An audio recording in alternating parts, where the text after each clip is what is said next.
What we're going to be doing today is a kind of summary of what I do normally. So I'm going to try not talk too long because normally I have longer conferences, so today it's going to be quite solid. So what I'm going to be doing is to try summarize the main points of what I'm trying to transmit of all the different conferences that I've been doing lately. To begin with a brief summary of what this is all about, from the year 87, a lot of us have came with the knowledge, which isn't new, it is just the base of it, to help people to understand the process that we are going through. Have had this knowledge for a long time, but it's been a bit distorted and confused. So the idea is to help people to organize the basis of this information, to understand the process that we are going through. And this way also to help people understand the process that we are going through today. I normally ask a lot of questions and allow people to ask their questions, but because of the short timing we have today, I'm going to have to try and keep it short. At the end, you can ask your questions. Normally, I prefer you to ask the questions while I'm talking, but if we do this, we'll finish at about 4 o'clock in the morning. Well, what we're going to talk today about is this, ATER TUMTI. ATER TUMTI summarizes the whole main idea of what I'm trying to transmit. The summary of the plan and the reason probably you are here trying to look for information or knowledge or whatever you're here for. ATER TUMTI means heaven on earth. The idea is to understand why we are here on earth. The main idea is why we have been created. That's why I want you to understand this phrase. I use this language to say this phrase because it hasn't got any emotional attachment to it. If we translate it, bring the heaven to earth, and after bring its light to heaven, it has a strong Catholic attachment to it. The idea that heaven is up there and earth down here and all that sort of things. Ater means heaven. Ater isn't really heaven. It's everything. It's the universal essence. And Tun is all the essence that became dense. Everything which is dense light, like matter, for example. We are in the process to bring that heaven to earth, which is do ATER TUMTI. This is a process which each and every one of us has accepted to be born and take part in a physical world. It's the essential plan that many of us have forgotten because it happened so long ago, even before time existed. So we have forgotten about it a bit. But ATER TUMTI is something we are working on here and today, which is to bring all the divine to earth. The problem is, we as a humanity have reached the end point. What does this mean? We want to be here, but also we want to go. It's kind of, I like this, but not too much. I want to go to the light, but not too much. So we are starting to integrate the process of bringing heaven to earth. To start now to bring that earth to the totality. Okay? We are going to talk about this to understand better why this has begun, the cosmic plan. We are going to talk about the birth of the cosmic plan.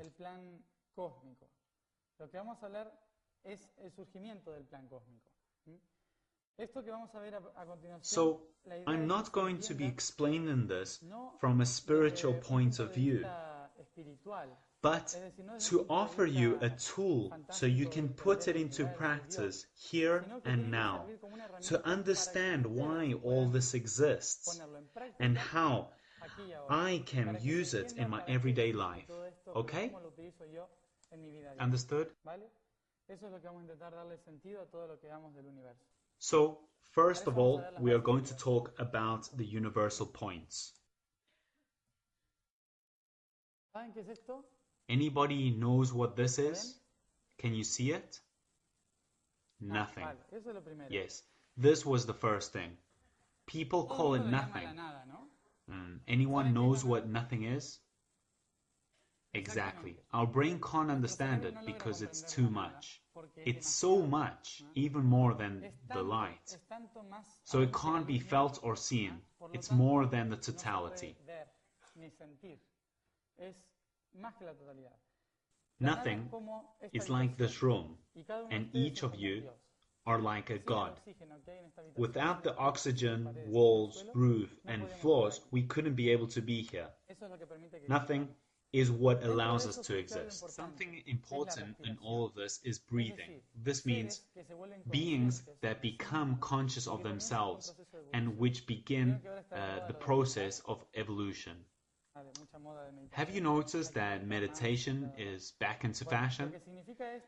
Meditation is one of the ways we can reach the understanding of totality.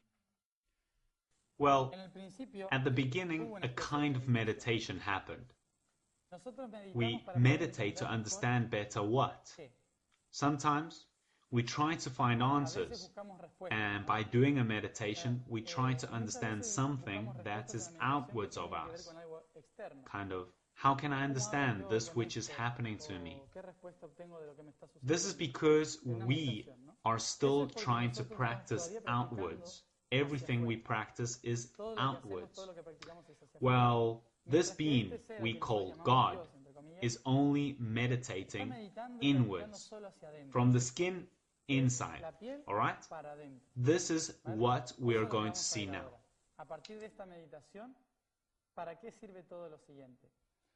That point there is what we know as, and this is. So it's kind of God sat down and began to meditate for a bit. This breathing, with which one begins to meditate, is what began to make everything we know. This here isn't really light. I put it this way for you to understand, but it isn't light yet. So, what we are going to see are the structures of the universe that made us exist. To understand this, we must understand something else. If I'm a being who's experimenting, I've got to know what's inside me. If I'm the totality, how can I experience myself? To understand myself within. I'm everything. It's a bit difficult. Because if I'm trying to analyze everything, it's a bit impossible. So what this everything does is begin to divide itself, to understand itself by parts. But of course, if someone cuts his arm to try and understand it, he'll lose his arm. So it needs something within to see how each part is. So it's doing this meditation when the first phrase was said. Can you help me to experience everything inside, to understand what's outside? Who do you think he said this to? To all of us who are inside. So God is like our body, and every electron of our body is us. So what it did first was ask us permission and help so we could experience from within each and every of its parts. And that is what we are doing here. So for the universe, God, to be able to experiment, the following happened. Can you see it? That irradiation is... It's the closest we can get to understand it. Anyone knows what that is? That was the first thing that appeared in the universe. Even the Bible says it. Do you know what it was? Do you remember in the beginning was the Word? Do you remember that? Anyone read the Bible? I didn't, so I'm not really sure. At the beginning was the Word. What is the Word? The Word is the sound. The first thing was the sound. As a humanity, we understand it as a word, God's word. Do you recognize it? Which was the sound, the original sound?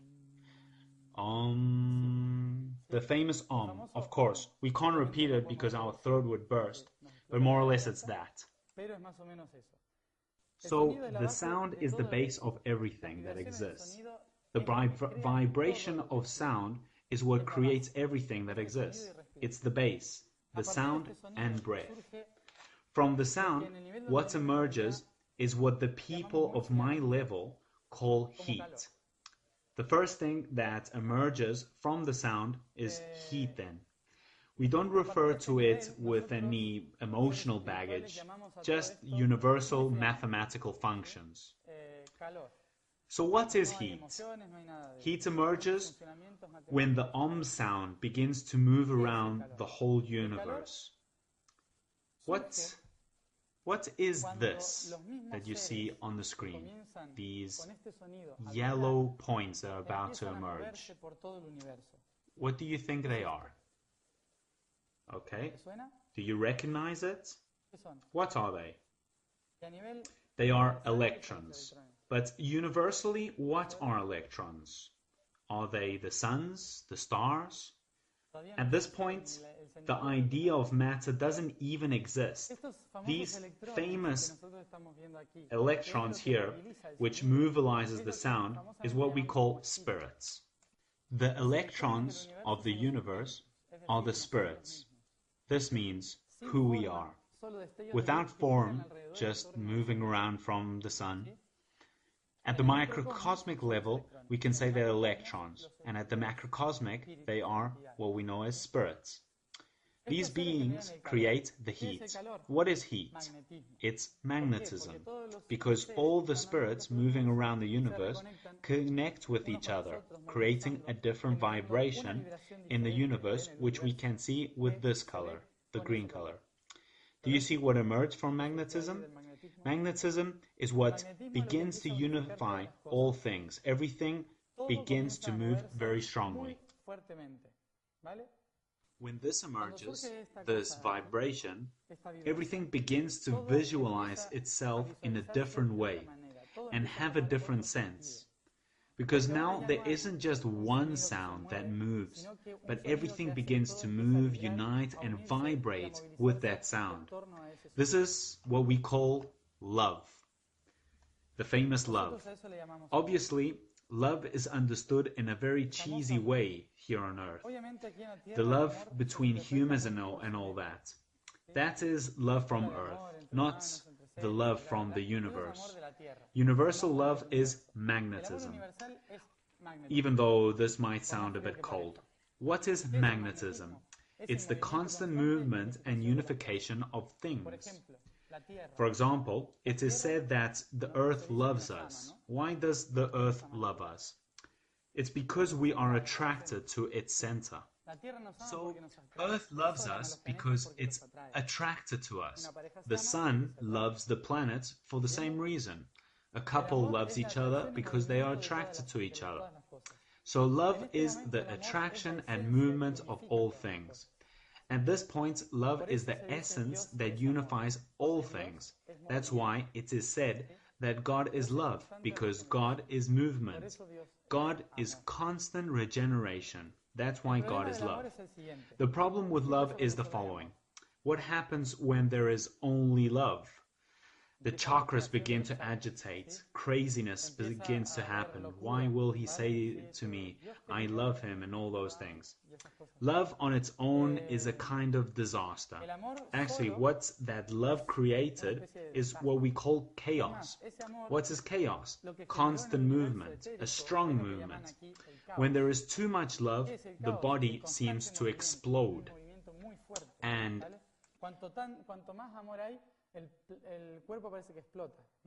so from this constant movement, something else emerges.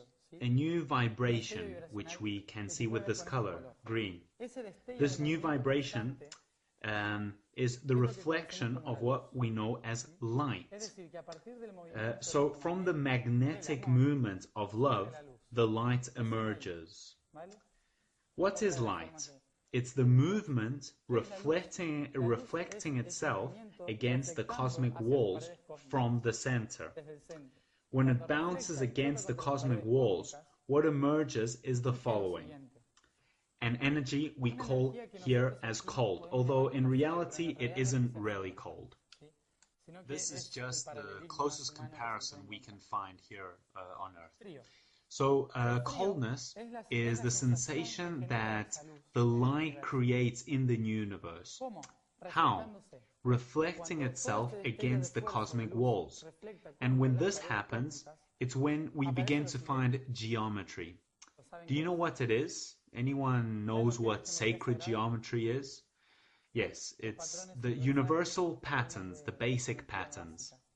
So this geometry is going to make the light organize how the vibration of love should move better, so that we don't end up in chaos. So love stops moving all over the place and starts to move in a pattern, geometrical patterns.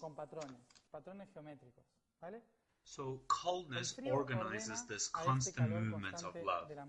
What happens then? The following emerges. A new vibration appears, which we call time density. Do you know what time is? Any idea? Nobody knows what time is? First of all, does time exist? No? It is said today by some people that time doesn't exist, but what doesn't exist is the concept of time we have in our heads.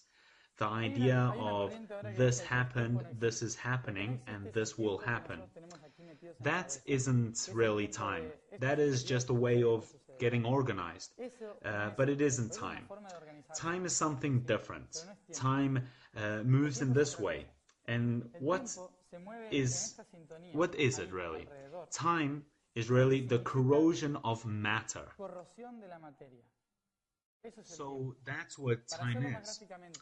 To explain it more graphically, let's see it if I can draw it. Okay. We have this, for example. Can you see it? There? Okay, let's try with this one. Well, more or less. What are these points? They are the spirits. They make everything to be in constant movement, love. When these spirits emanate light, they connect between each other in that light. Like this. Is it understood? Here is when geometry appears for the first time. It's the unification of light of that love. Now, what is the density, the time density? The time density does it to make these spirits to be able to experiment everything in the universe as much as possible. So for them not to move in the same place, but they have to move around in as many ways to experiment all the positions of the universe. So these spirits begin to move in different directions and become smaller and smaller until that geometry begins to collapse between each other and to deform itself. What does this mean in our physical world? Well, when matter deforms itself or collapses, we understand this as the aging or the pass of time. So the corrosion of matter is time. That's what it is. Time structures the geometrical light patterns so it can become something different. Time allows the constant transformation and experimentation of all things. Without time, we wouldn't be able to experience anything, okay? So then, what would be the opposite of love? Anyone knows? If magnetism is love, what is geometry going to be? Hate? No, that is something very human.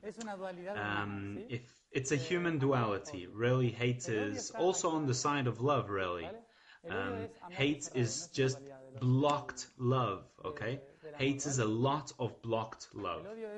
So, what is geometry? It's going to be wisdom. Why? Because wisdom organizes love. Have you noticed when you fall too much in love, your mind starts to say, okay, calm down and think.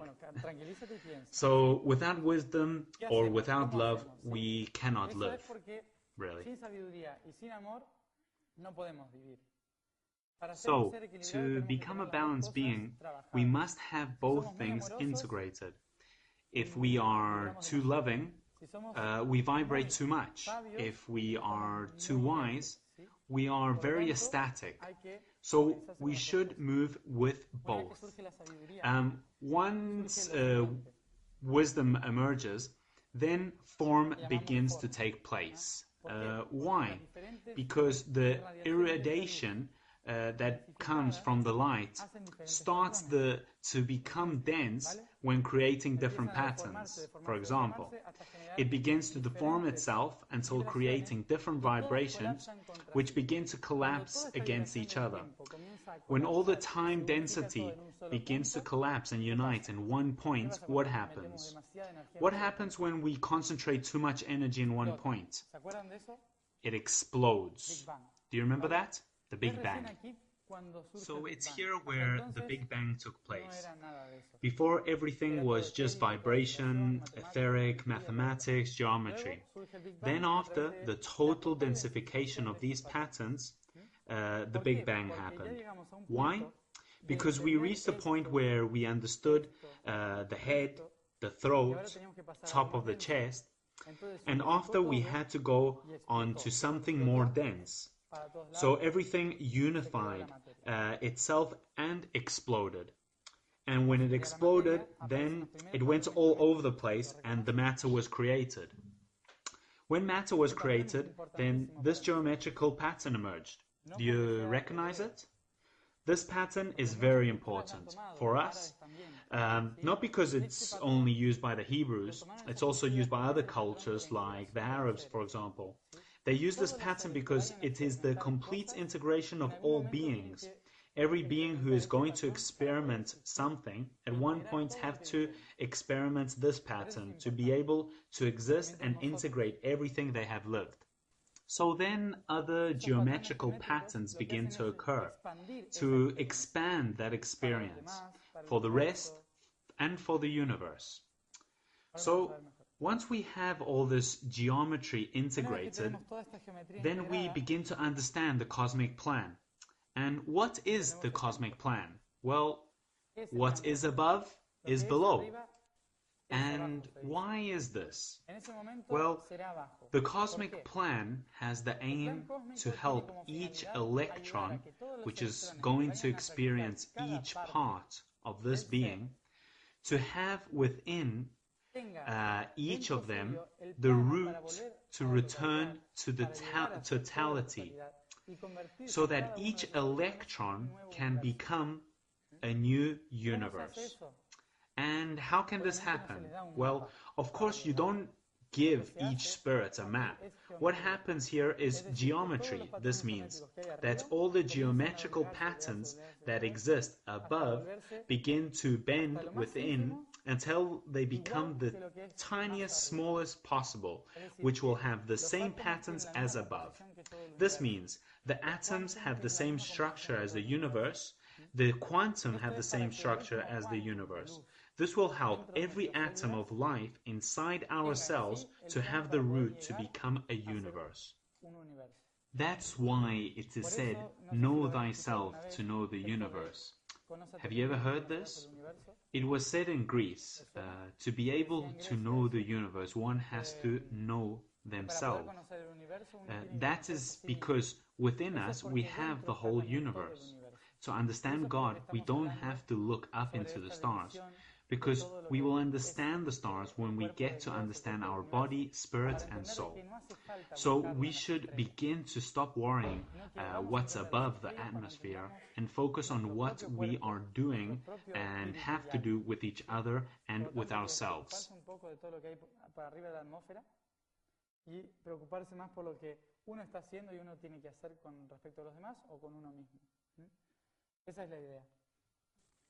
Okay then, so how does the universe develop? What we are going to see here at this point is what we are actually dealing with. We'll have to see it a bit fast, but I hope it is understood at the end. So, do you remember about the expansion of the universe with all those spheres of light we have just seen? Those spheres show the way the universe expands, how the body of the being of God expands. It's like an onion by layers, from the subtlest to the most dense. So that's the way that the universe moves. This is because it is trying to practice to experience everything by parts. And by dividing itself in layers, it will be able to understand itself better. So how does it get divided? Well, separating each light from the others more and more until we get this structure. So do you recognize this? Yes, they are the chakras. What are the chakras? They are the radiation of light divided and densified. Do you remember the saying, we are created in the image and likeness of God? So who is God? A man with a beard and two legs? No, really, it is that the same vibration that emerges from totality has the same form in all the layers. So if one is going to experiment a little part of that body, then it's just going to divide itself into two parts. But if we have to experiment everything in one, then it'll divide itself in many more. So we are divided basically into these chakras here. Observe what that on the side is. Do you know what that is? Well, they are the dimensions. And what are the dimensions exactly? The dimensions are different vibratorial states of all this. Of everything. So everything is exactly the same in essence. The difference is that when they vibrate in different tunes, they express different dimensions. In which dimension are we in? Well, we are in the third dimension. Many already want to go rushing to the fifth, but I advise them not to rush. Let's go step by step. So if we are in the third dimension, does that mean we have to experience everything up? Do we have to experiment from the 4th until the 22nd dimension? Do you think that's the case? Look, we are at the top in the emanation level. Can you observe that point on the top? Well, that is an electron, a spirit. Yes? And who are the spirits? Well, we are the spirits. So if we were in the 22nd dimension, what happens then? Well, that means we have been in all the dimensions. What we have been doing is making that ATER, heaven, come to TUM, earth. We have been bringing everything which is in heaven to come down to earth, densified, to practice and experiment it in different ways. And once we have practiced everything, then we have to make everything which is here may go back to the 22nd dimension. And this is the hardest part. Coming down, we just slide down, but it's not the same coming up. That's why we are so stuck in the third dimension, because it's the densest. So we think, oh my God, we have to go through all those dimensions, but really that's where we've just came from. So now we just have to go back, and like I said, that's the hardest. So don't try to rush to escape from third dimension, because if you leave without your body, that means you have to come back again. Have you heard about physical ascension? Well, that is one of the greatest aims of humanity. But we mustn't obsessively look for it. We should just let it happen. That's the big difference. Many people are worried about ascending physically, but you mustn't worry about that. It doesn't make sense to get attached to becoming unattached. At the end, you just get attached to becoming unattached. It doesn't make sense. So we must try to relax and focus on what we have to do in third dimension. And whenever the moment comes, it'll come. We don't have to get rid of the physical body. We have to take the physical body and take the house, take the car, take the grandma, the dog, everything. So relax and enjoy. So, at the emanation level is where everything comes from. Which chakra do you think it corresponds with? Well, with the throat and the head. We have the crown chakra, we've got the third eye, and we've got the throat. These three chakras are the ones which correspond with the emanation level. These chakras create everything that's going to emerge below. That's why our words, thoughts, and consciousness is important, because everything we say, think, and co-create can have an effect. So at the emanation level, we have, like we said before, we have heat and cold energy. The first is magnetism, and the second is the balance provided by sacred geometry. So it's going to be at this level where all this vibration comes from. That's why we don't really understand this vibration very well, because we are still at an emotional level. That's why it's hard, the practice of unconditional love, because universal unconditional love has nothing to do with emotional love. Because we are still working with our feelings and our emotions, it's hard to understand this. That's why some of us come from that level, which isn't superior, it's just different, to explain these things. And it seems like if we are giving some sort of computer instructions, it sounds very cold, you know, just geometry, algebra. What is a miracle? It's mathematical alteration. So what really happens is that it isn't really understood. Sometimes I explain that at that level, the highest fulfillment I remember being was to be an electron inside a cable. It's an incredible feeling. And this idea of paradise is very different to what is understood here. Really, our idea of paradise is just in fourth dimension. So just imagine all that's left, all the level that's left. So just try to relax again. So here is where the soul is going to appear. When the souls emerge, it's when the emotional level begins to appear. The souls, which I represent here by that pink point, is a vibrational level that allows the spirit to experiment in matter. Souls are like etheric placentas which move around the universe. So the soul accepts being the vehicle of the spirit and begins to experiment. How does it do it? Through love and through wisdom.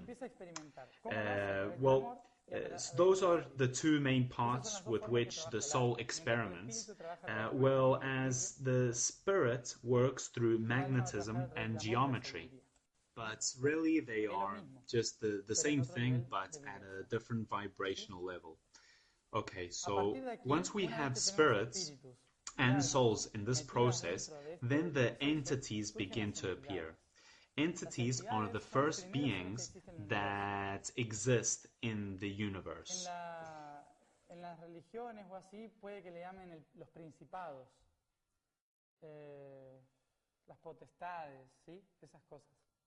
And so who are entities? Who are the entities? Well, logically they are not beings sitting down in a chair. They are beings which look like this. These entities vibrate with all their essence, filling huge spaces of the universe. An entity is like our arm, and it's a being with many beings inside it. It hasn't got a particular form, it just moves. These entities are going to create everything that emerges after. They are the first manifestations of the universe. And from them, the angelic level appears. At this level, we don't find people with robes and wings flying around.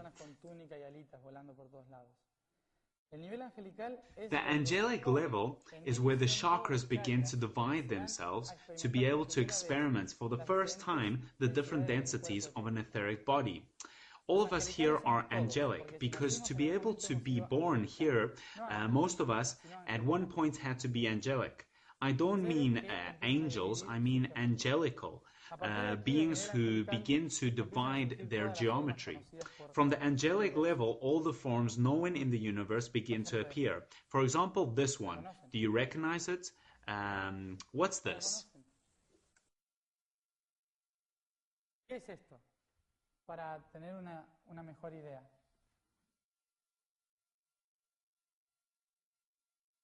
A ver con cuál se ve mejor.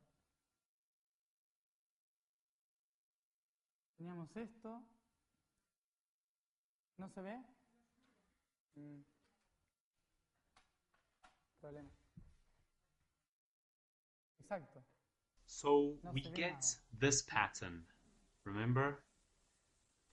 Well, I guess you can't really see it very well, so you're gonna better have to imagine it. Use your right brain for this. So imagine this pattern in 3 dimensions. It's like 2 pyramids in this position. What does this mean? They are the electrons which radiate light, which create a vibrational being which begins to move itself by love, like this. What this does is contain all the light of the being in the center. When it turns faster, a whirl of energy begins to emerge. In this whirl, the essence begins to divide itself, and when this happens, the chakras begin to appear one by one. So what are the chakras? They are the different energy potentials divided from that geometrical center. Okay? So each center has a different radiation. First, the third eye radiates. When this happens, it becomes conscious of everything that surrounds it. It radiates forwards, sideways, backwards, and upwards. After, the chakra below begins to radiate, which connects what's above with what's below. We call it the connection, the spiritual etheric with the physical. After this, there must be an energy that radiates towards everywhere, what is being perceived from above, from the third eye. How does this chakra radiate? Well, it's like a light pulsar. Do you know what a pulsar star is? It's a star which radiates its light through the poles, like constant pulses, boom, boom. It does this to send that light to different points depending where the poles are pointing to.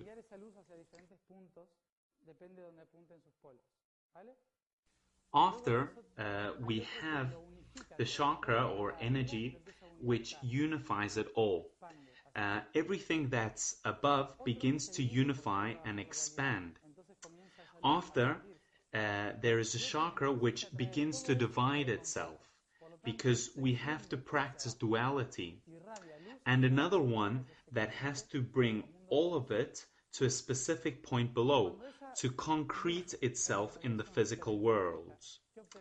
So, when that light and radiation begins to come dense, what happens? So, let's sum up. There's a chakra which radiates forwards and upwards and sideways. One that connects, one that radiates like a pulsar, like a heart, one that unites, one that divides itself to practice duality, and another one that anchors into the earth. This represents the physical body.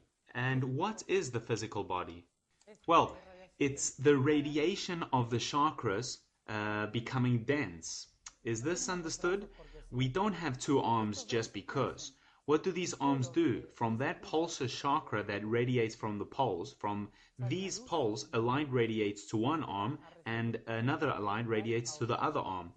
one is going to take so the other arm can give to others, and it's going to move around. So imagine that a sphere radiating light, and when it densifies, it becomes arms. Of course, this requires millions and millions of years of evolution. It doesn't just appear suddenly. The more chakras you have, the more form you've got. Imagine the base chakra, which creates the last form, which is legs and feet, to be present here.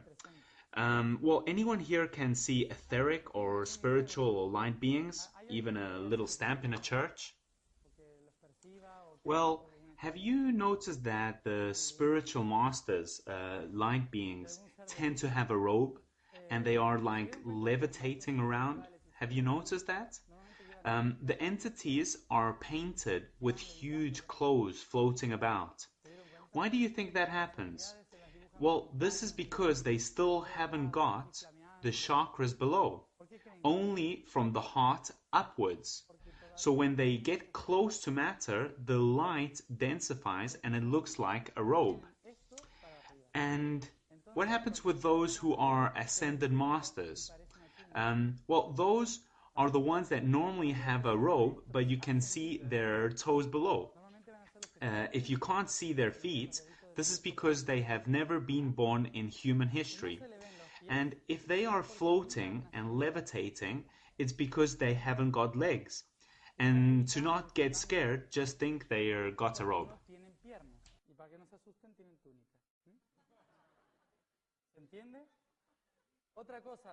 Another thing, do you know why they look all the same? Have you noticed that Saint Germain, Jesus, all the ascended masters look all the same?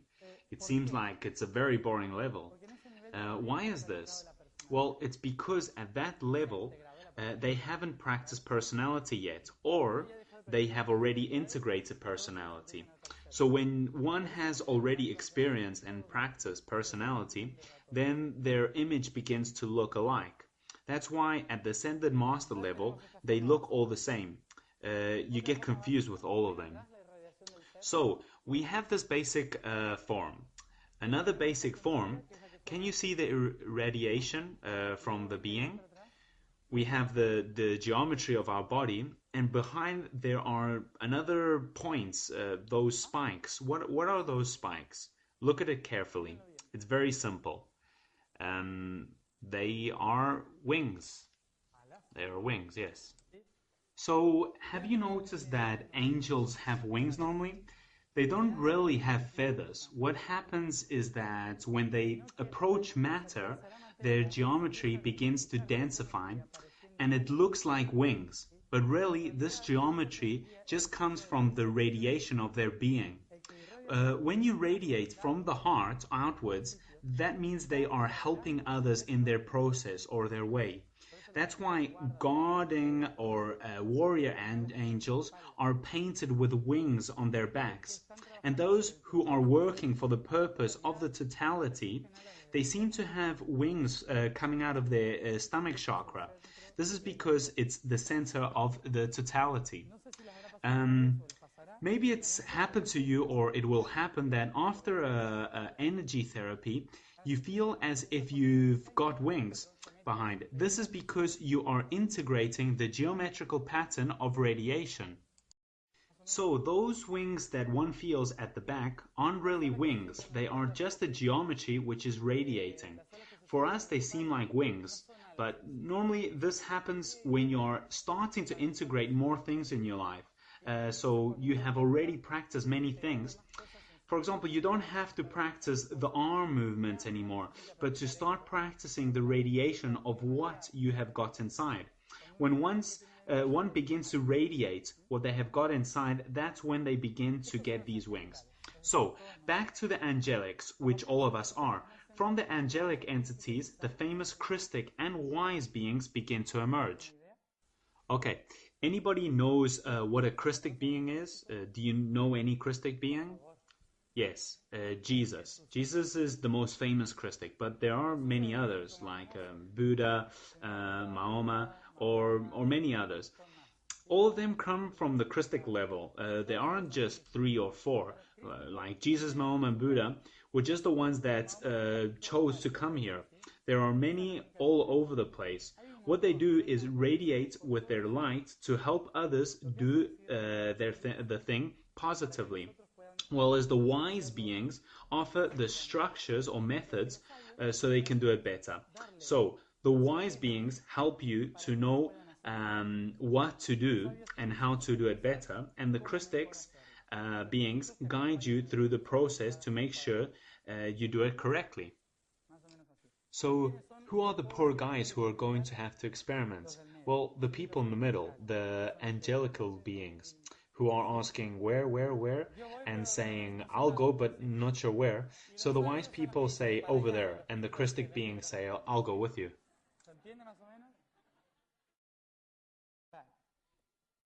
Well, so from here, the soul is going to experiment these things. And what happens when the soul experiments these things? Like I said, the first ones to appear are the Christics and wise beings. And they don't have a strict geometry. That means they don't live in time density. If they only have light radiation and no strict geometry, that means there is no real time. That's why we leave, when we leave the 3D more and more, there's going to be less and less time. In fourth dimension, it's relative. In fifth dimension, it's hard to perceive time. In sixth dimension, one creates time however they feel like it. In seventh dimension, it's not really thought about. And in eighth dimension, it doesn't even exist. There isn't a single atom left of matter, so time can't exist. So when we begin to work with the two chakras below in the universe, we have to have time. And knowing that the Christics, wise, and angelic beings were still in between 9th and 11th dimension, they did things whenever they wanted. So they would take millions of years to just do one thing. So some wise beings decided that it was going to be necessary to begin to put limits to this. Not because nothing was happening, but because there was a lot of things to be done. And they are concentrating, for example, in a flower, and there are many more things to be experienced in the universe. So it was necessary to begin to put limits. That's when the integration level emerges. Everything that exists in the other levels is going to be put into practice at this level. So third dimension isn't really just third dimension. It's a unification of 22 dimensions in one. That's why you are in the position that you are in. So at this integration level, everything that we have lived, experienced, and created by ourselves, we are going to experience it all together here. So the wise beings began to densify matter to create even more matter. So when this happens, time density emerges. What is time? It's the border between what's physical or material and what's not physical. So from here, a kind of separation is created, where we are going to experiment everything that's material or matter. So from here, the first beings who are going to work on matter appear, although they are not going to be very physical yet. These are the entities we call galactic beings. The galactic beings have been put there by the angelic beings and different physical or light worlds to help and to collaborate with the beings who are going to work in the densest worlds. These galactic beings are the ones we are going to call extraterrestrial. Have you heard about them? The famous ETs or galactic beings are those who work as a link between the galactic, Christic, and wise beings and us, the physical and dense beings. This is for us not to forget the reason we are here doing what we are doing. These galactic beings are the densified creation of the light beings. And for example, have you heard about the Pleiadians? Well, they are a race that tend to vibrate in both angelic levels and physical levels. And they choose where and when they want to vibrate. Their job basically is to connect with both levels to help the dense and physical beings to understand their purpose.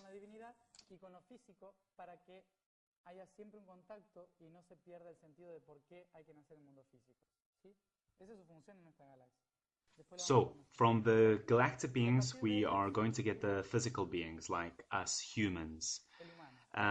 Humans have been put here for a very important reason, and later we will understand which one that is. When we had the angelic and galactic beings, when humans were just still a project, a problem emerged. And this was that even though matter became densified, we were still contemplating, let's say, flowers for millions upon millions of years.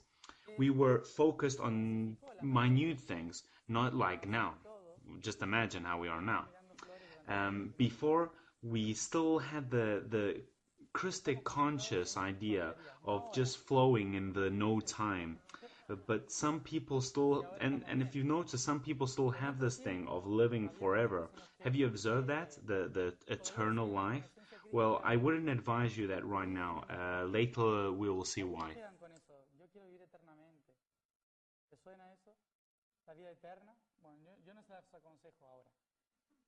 So many critics began to be born in the physical world, and they just continue with the process.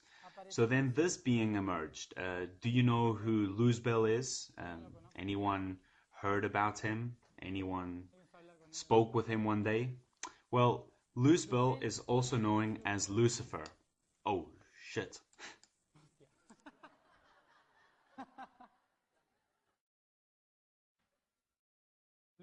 So, Luzbel is a light being, one of the most important light beings in the universe. What did this light being do? He was a wise being, so he proposed a system. His system consisted in, if these humans are focusing constantly in superficial things, let's add more limits to let them know there isn't enough time to do things in the physical world. There are more things to experiment, not just a flower, but to begin to do more things, because it is possible. So next to Luzbel, a being, an angel called Michael or Mikael appeared. What did the archangel Michael say? Okay, I accept the plan, but with one condition. We can't interfere with their process, what we call free will. They are going to choose when, how, and why. Although the what is already determined. Free will only really exists from the angelic beings downwards. From the angelic beings upwards, free will doesn't really exist. Free will is the choice of how, when, with who, and where I'm going to do something, but not what. What is going to happen is pure geometry and mathematics, so it's always going to be how it's supposed to be. As a spirit, I'm going to choose how, when, and with who I'm going to do my plan, but the plan is already mapped out. This is free will.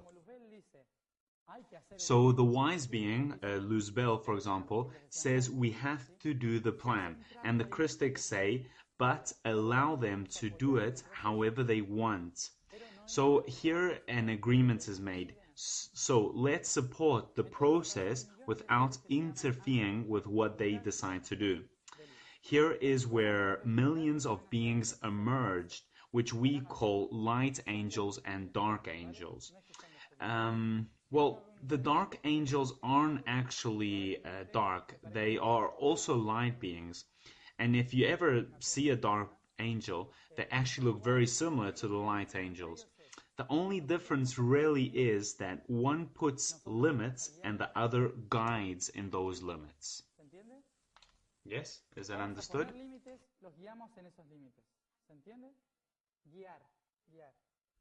But the same problem was still appearing. No matter how many geometrical limits the wise beings put, like making them live less time, the reincarnation system, the physical beings were still lost. So the wise beings added more and more limits. They made the humans stop living for 1,000 years, and they were going to be living for only 26 years. So there was actually a moment that the humans and other physical beings would live until they were 26 and they were already be old. But what happened was that humans were still living 1,000 years doing the same thing, but how? Dying and rebirthing constantly. Anyone remembers this? Haciendo lo mismo. ¿Cómo? Muriendo, naciendo, muriendo, naciendo, muriendo, naciendo. ¿Le suena? So many of you have been there, is that correct? Muriendo, naciendo. Living, dying, living, dying, living, dying, constant reincarnation cycle where one gets trapped and just can't escape. Why can't they escape? Because they don't realize they can escape. It's not because someone said you must stay there, but because one is experimenting in many lives what they should experiment in just one. So people are still in the idea that in 1,000 years they can do a lot of things, so they just take their time. So some dark angels begin to think these people are stupid, to say it in a very human way. This is what they were thinking. So they began to get closer and closer to matter and to try tell the physical beings what to do, but still nothing was happening. So what happened? The dark angels began to get too close to matter to show the physical beings where to go, and the light angels were following them, and so they were also getting too close. And what happens when they get too close? Well, they begin to disconnect with the purpose, because the closer one gets to matter, the top chakra gets rigid or stiff. So one begins to forget what they really were above. Because a requirement to be in a physical world is to not know everything, to be able to focus in what one has to do there. That's why we forget when we get born. The problem was that for the dark and light angels to help us do things better and faster, they should be connected.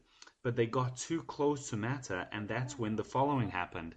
Angels and demons. Do you remember? So, well, the demons are also helping us with the process. The problem is that they are very close to us, and, well, they thought, okay, if they don't do it well, I'll do it. And they began to go inside the physical body. This is known as exorcisms, possessed bodies, and all that. They decided to do it because they thought that humans were just too stupid to do it. So the big problem actually started here, because the angels started to come closer to the physical beings because the demons began to go in the bodies. Do you remember that agreement between Michael and Luzbel? Don't influence their process. And the demons began to do it. And when they did it, the disaster began. The angel declared a war against the demons. How did this war begin? Well, the light angels began to put a bodyguard next to every soul. This is what we call a guard angel. This was to prevent the demons taking possession of the physical body. Actually, our physical body is a kind of natural protection from the beings of other levels. But if you are tuned to their vibration, they can influence you. So if you vibrate low, you can be close to the demons. And if you vibrate high, you can be close to the angels. So, well, these two who are bothering us a lot, because it must be said that the angels sometimes are bothering us, are just like us. They've been disconnected from the general purpose. The demons got stuck in their minds, hurry them up, hurry them up. And the angels protect them. So the angels declared a war against the demons, and these demons began to screw with our lives. It's what got stuck in their minds, simply. So in all of this, where do we fit? Well, we are neutral. We are in the middle of all this. This means that both angels and demons depend on us to be able to return and connect again. Those demons or angels that die in the battle are reborn here as humans. when a demon is born here, how would you recognize it? With horns? Well, many can think that born demons are going to be full of rage, hate, and desire to kill. This is not so. Sometimes a demon is born and finds everything amusing and playful. Because being a demon doesn't mean to be evil necessary. It just means to try speed up the process. Yes? Is this understood? A different thing is that some of them have chosen a negative way of speeding the process. And the angels that are born here, sometimes they are very angry because they don't like to be born here. Their destiny wasn't to work for 8 hours a day. So they are sometimes pissed off when they come here because they are filled with love.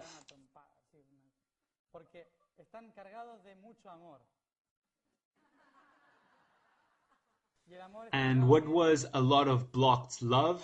Well, it's hate. So the demons kind of let their pages flow. So they're not going to show a lot of hate. They don't kind of accumulate that hate. So in general, what is this all about? Really, everything is the same. We are all the same, and we are all working for the same process.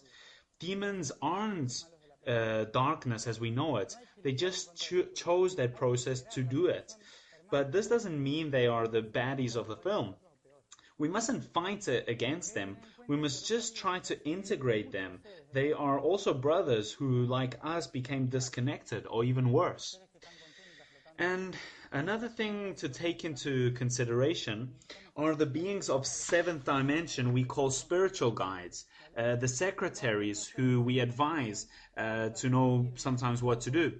Well, before we are born, we agree with them a plan. We agree what we are going to do in this theater called life. And many of us agree that if in any point we get lost in our process, for something to smack us, to wake up, to reconnect again.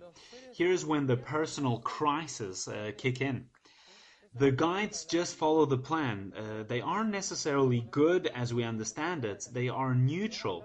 That's what I like to talk about neutrality.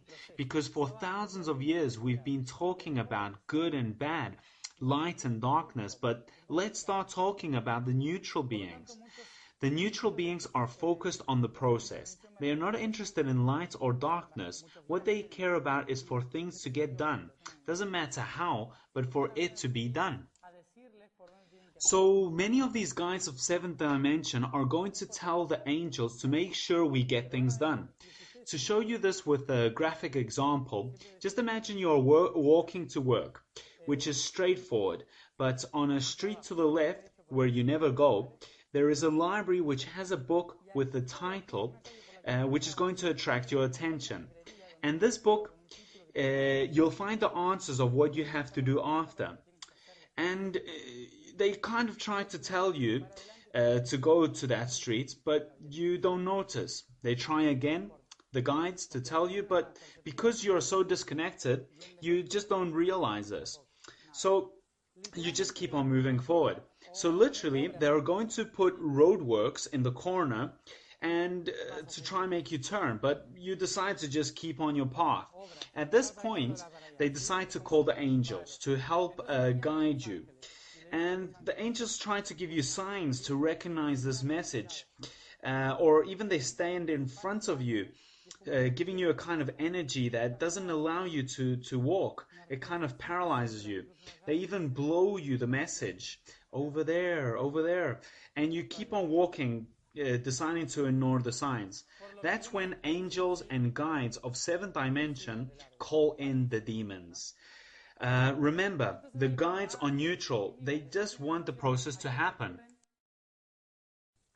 So they decide to tell a demon, well, we need your help. And of course, he says, well, I'm more than happy to help you. So then the demon gets close to the matter and they decide to go behind you. And if you don't listen to them immediately, then when you decide to cross the street, a van is going to appear and run over you.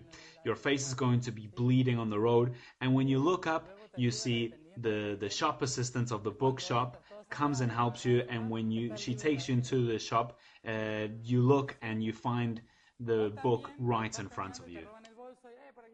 They just try to look for the best way to do it. Their way of thinking is, if they don't understand it this way, they won't understand it ever. That's why one must be aware of the signs, so that the guides of seventh dimension don't decide to call the demons. But what we should understand also is that we must thank these demons, because they've allowed us to understand something faster. The problem is that many of them have created a lot of stories, like the humans with the excess of conspiracies, and they've created a kind of hell where they decided to sell and buy souls. Stupid things like this which exist, but we mustn't worry about it. So us as spirits, we don't learn in a linear way. We learn constantly in different positions in place. We learn through many paths. So to be able to be beings born in matter, at one point we must have been demons or other ways of darkness like witches or alchemists or whatever. And the two ways we are going to kind of filter ourselves through this universe is what we call karma and dharma. For example, I could come from very high dimensions, and if I want to come down to matter, the way I'm going to choose, or I have to do it, is through karma. It's the balance I need to come down into matter. But through dharma, I can just go up. So dharma is everything that I have learned and taught. And karma is all the homework I have left to do. It's not anything negative, it's just what I left for the following year. So to go up to other dimension, one has to get rid of the karma to balance it.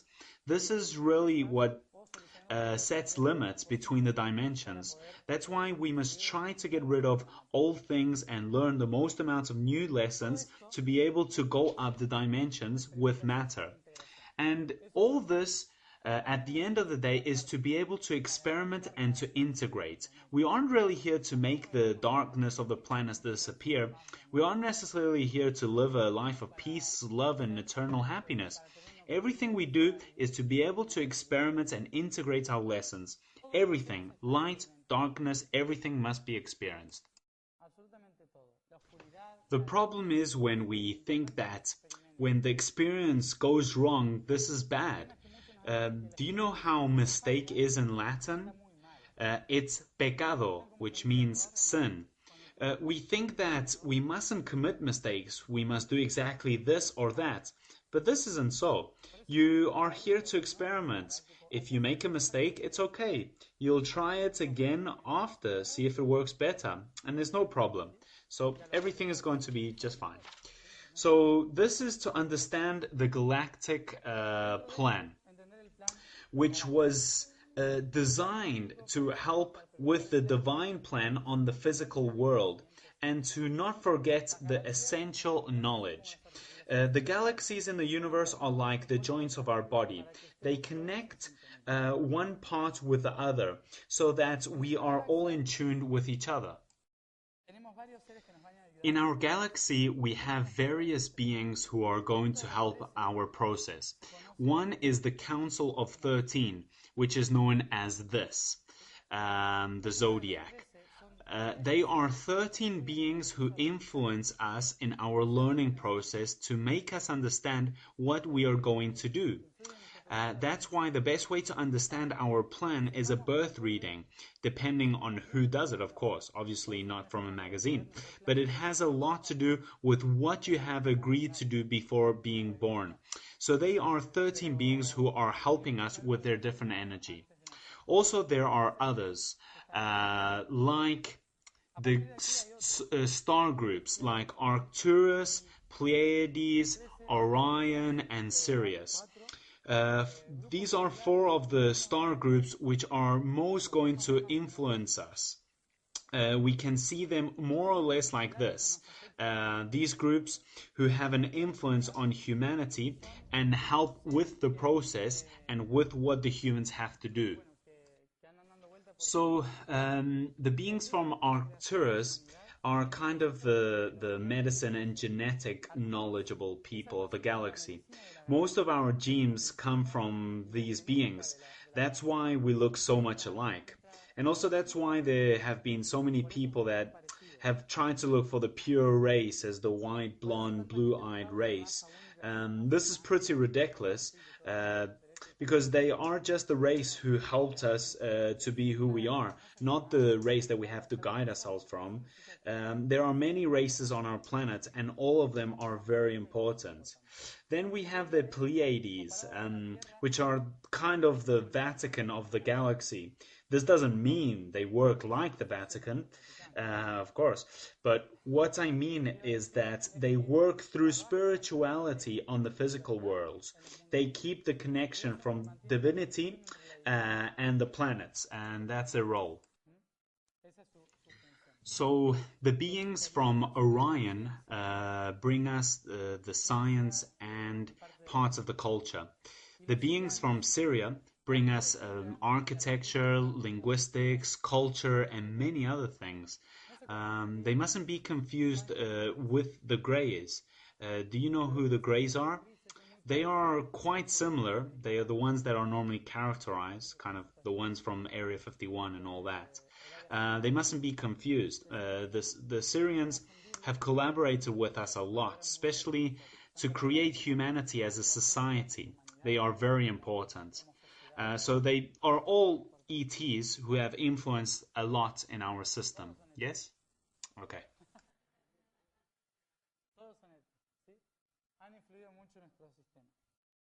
So all of them form what is known as the Galactic Confederation and Legions. The Galactic Confederation, for those who don't know what they are exactly, are kind of the UN of the galaxy. They kind of meet together to decide if a planet below is going well or not. So these beings are going to help us with our learning process. Okay?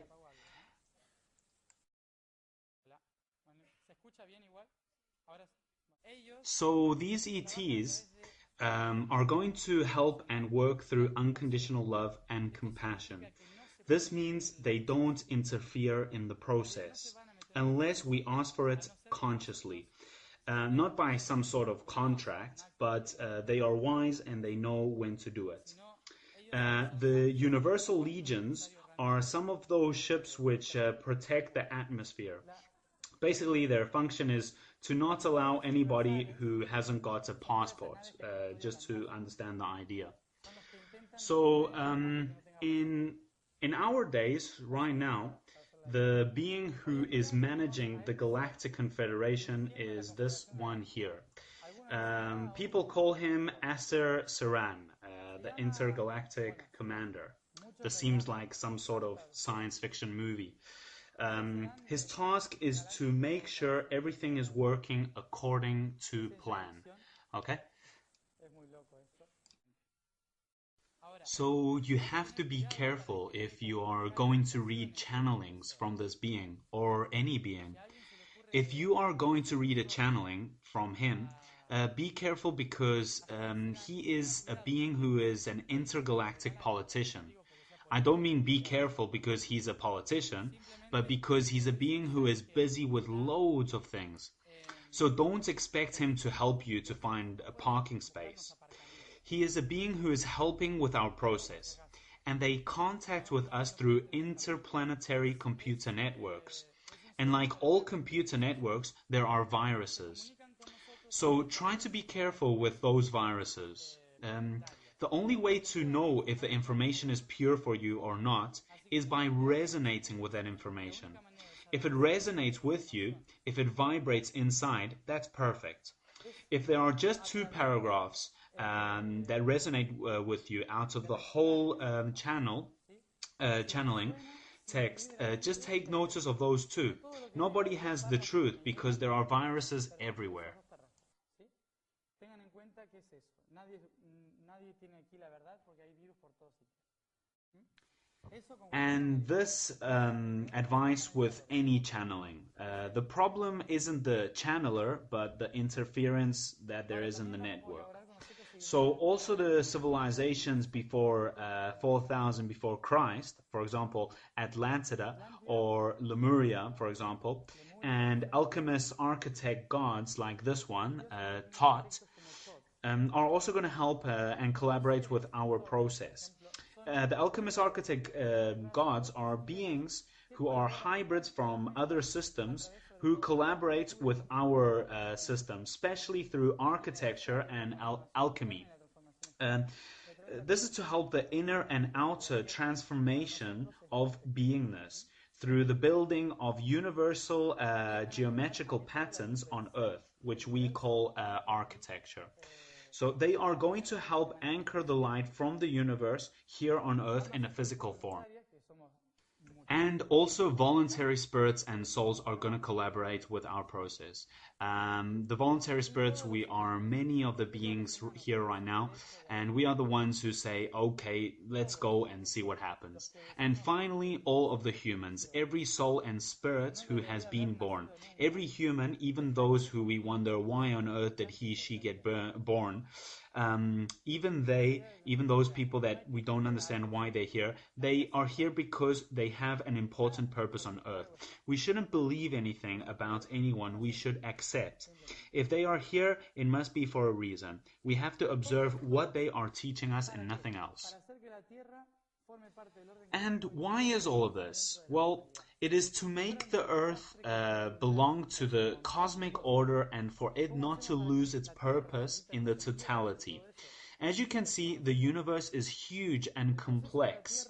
What can we do so that this small earth doesn't get lost in all of this? Well, the following. The importance of the process on earth was because the whole solar system began to need Earth's help. Everyone knows that the solar system is a living being. It's a living being with a soul, a spirit, and a physical body, which is the solar plex of our system. Everyone knows what the solar plex is. Anyone doesn't? Well, it's the third chakra, the one in the center. So we have the base chakra, the sacral, the solar plex, heart, throat, third eye, and crown. They are the most important, although there are many other chakras. So in our solar system, which being is the solar plex? Well, the sun, of course. The sun comes from solar plex, okay? So why is the sun the solar plex? Because it's the center, all right? So where would you situate Earth? Yes, it's going to be between the heart and the base, the root chakra. Which chakra do you think Earth is? It's the sacrum, okay? This means Earth is a kidney of our solar system. Why?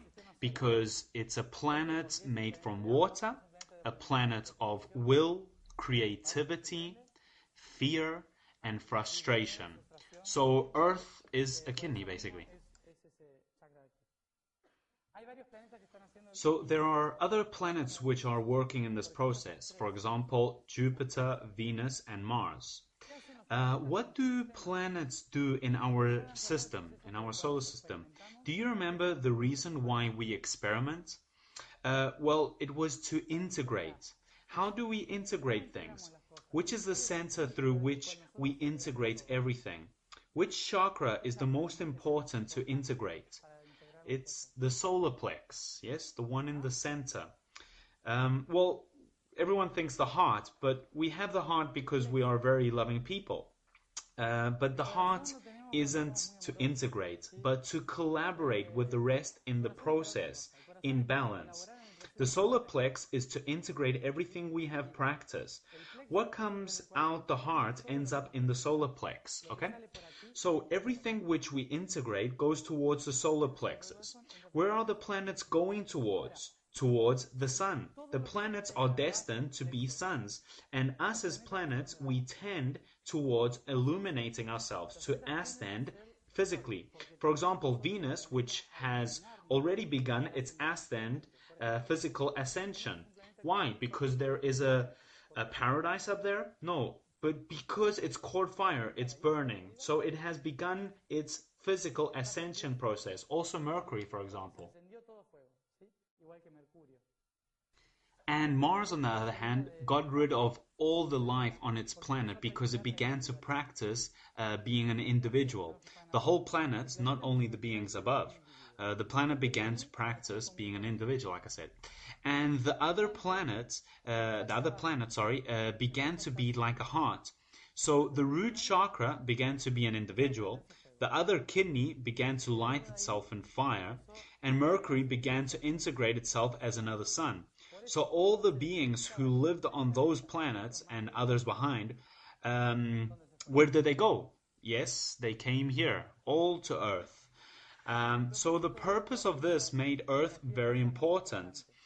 It became more important, so it needed more light, because it had a whole bunch of beings to anchor the light.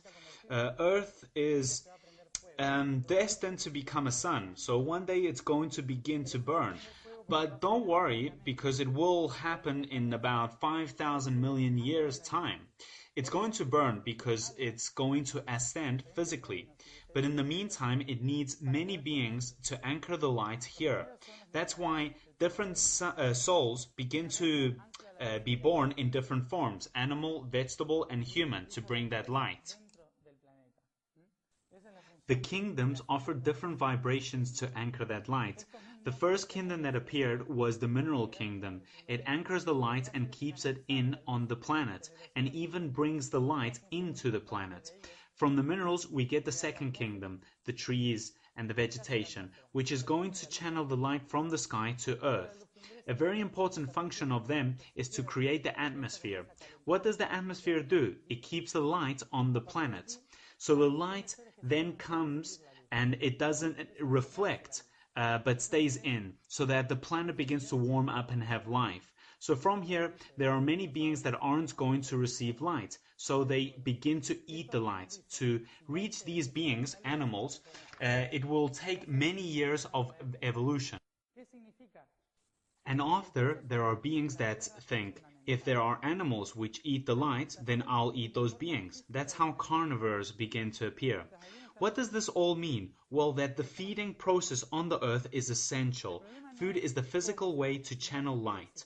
Well, some people meditate, other people eat. The problem isn't what you eat, but how you eat and how it comes out. One can eat meat, no problem, but it has to be able to digest it appropriately.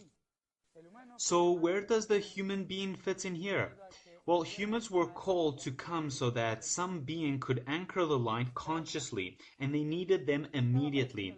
The Neanderthal and other beings were already appearing here, but they needed a being with culture, with word, with thought, that could do it immediately. That's why the Galactic Confederation brought the human. The human being and its races are a mixture of original races from Earth and from the stars.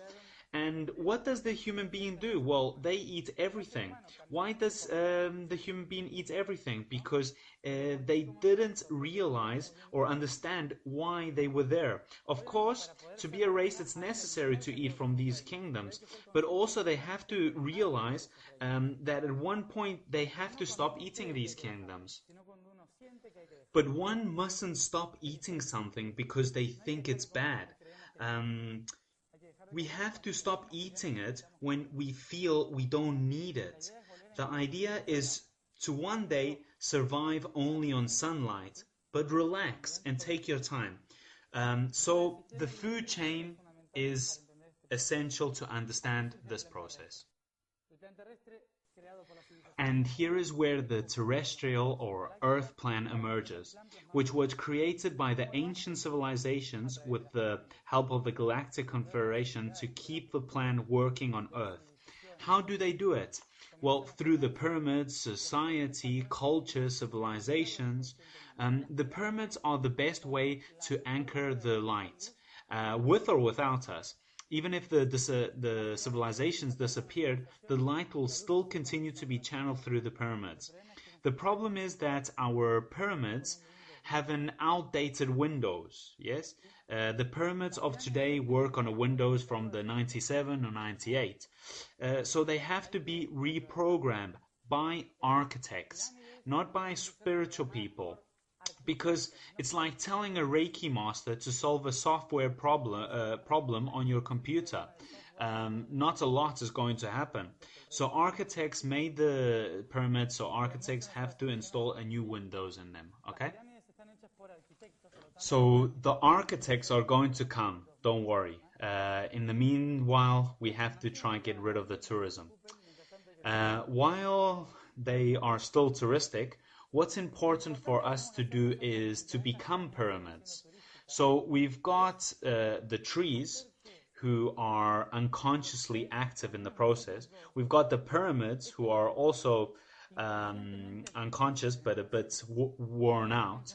And we've got the humans which are totally unconscious right now. How can we make the humans a bit more conscious? Well, for them to learn from the other two, because we also have pyramid-like patterns in our geometry. But to understand this, we have to realize that what's below is also important. Yes? So the pyramid also has another pyramid below, because it doesn't mean go up to the sky, it means let's bring the sky, heaven, down to earth. They are like energy machines that allow all the divine light from the being to continue to be anchored on earth, although we, the humans, get disconnected.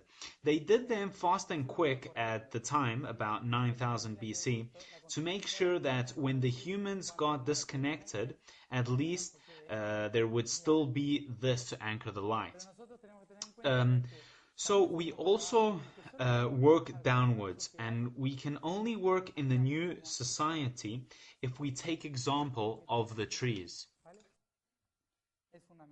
This is essential because by this way we'll be able to channel all the light that planet Earth needs. And if we worry about our channeling process and not about the process of the rest, this is real compassion. Compassion isn't to help others or give without expecting anything in return. Compassion and unconditional love is to accept the process of each person and to respect their timing. So focus on yourself in the next 2,500 years and relax again. To understand this all, it is important to understand first what is time and how it's going to affect us. So in time we have past, present and future. Anybody knows what this is? What is the past? This can be quite confusing because we're going to talk about a paradox in time. And it's important to understand why we are going to live what's coming.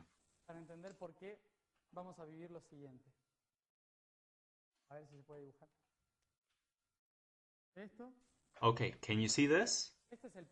That is the past. This dot here is the present, and this is the future. We call it the curve of time, yes? Well, the past is what happened, yes? So what's the present? Here and now.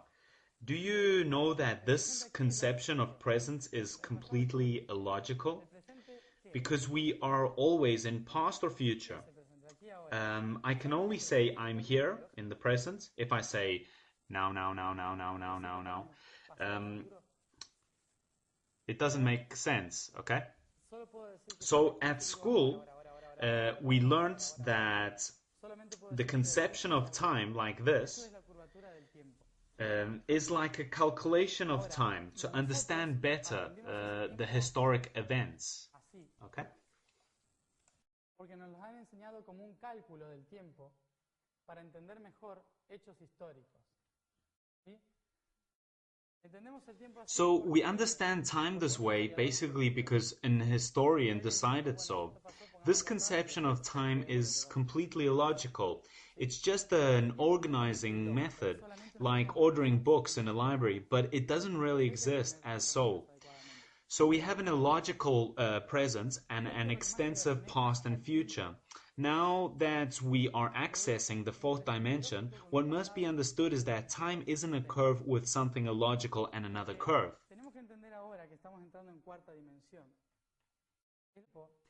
Time is this, a curve joined with another curve. So it's not something that happened, that we are living now, and we are going to live after. So what is time then? Time is circular. It's a circle. Where is the present then? It's in everything. The eternal present. From being nothing, it became everything. So the present is eternal. Imagine we are here and here. So on the other side of the circle, parallel line, the same thing can happen. All right? Things repeat themselves. It's time something that happened and will happen. What was universal time? Do you remember? It was the degradation or the corrosion of matter. So will time be strict in what happened and what will happen? Here is where time doesn't exist. Because I can be in one point of the circle and go to another. Because time is different vibrations in matter. The past is a low vibration. The present is a static vibration. And the future is a high vibration in constant movement. If I vibrate statically, what we tend to do, I'll constantly be in the present. If we are able to change the vibration, making it very high, we will go to the future. And if we vibrate very low, we can go to the past. Okay? So time depends on the vibratory state of matter and not what has happened. This is the paradox of time. The idea that I explain this is not to explode your mind, but for you to understand that time isn't a line, it's not linear, but circular. So do you remember what happened after the fall of the Roman Empire? Anyone knows history here? In Europe, what happened? Which age came? Yes, the medieval age. Was it any use for you to know this? Was it useful? No, normal. Sorry for the teachers, by the way. This is normal because it doesn't make sense learning history this way. But if we study it as a circle, as something that repeats itself, well, things begin to change. Normal, porque no tiene sentido estudiar la historia así. En cambio, si la estudiamos así es otra cosa. Miren, amanecer solar. So look, we have the sun dawn in 2012, 2 years until then. After the sun dawn, what comes? Do you remember the whole thing about be aware he is coming back? It's not that Jesus is coming back this time, but the Christic conscious is coming back to earth, and that's what it means. When the Christic conscious comes to earth, which is already coming, an empire will fall. Which empire is this? Yes, it's the United States of America. And after the fall of the empire, what comes? The medieval age. The difference is that one happened in the Pisces age, and what's to come is the Aquarius age. So the medieval isn't going to be like before. This time it's going to be technological. What's important to understand here is that history repeats itself, and this doesn't happen just because. It repeats itself in a spiral so that we can understand what's going to happen and to get prepared for it. So, if we get disconnected from the circular time conception, then we won't know what to do or where to go. And that's what happens with Atlantida, for example. At the end, they got disconnected from the circular time, and they thought, we can do it, we can go, we can continue being an empire, because we can. But time said, no, you can't, and this is how it ended up.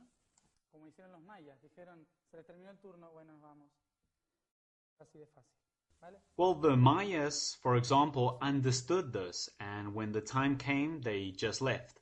So we have the Earth turning around the Sun, and we've also got a Sun in the middle, with which the Sun, our Sun, is turning around. In the whole galaxy, we have these 12 beings who are going to influence our process during this circular time. So the new age is not something that's going to happen, remember, but something we have to vibrate in tune with. And how can we vibrate in tune with it? Well, vibrating in tune with our Earth and with the Sun. Anyone knows what we call each period that happens? Well, we call it an age. Each period where the Sun goes through is called an age. How long is the whole cycle? About 26,000 years. The cycle history of 26,000 years. So every 2,100 and so years, we go past a constellation with our planet and the Sun. There are two major things that set a division in this process. On one side, the light of the central Sun reaches us less than on the other side. That's what we've called galactic night and day. Now we are living the galactic night. Why?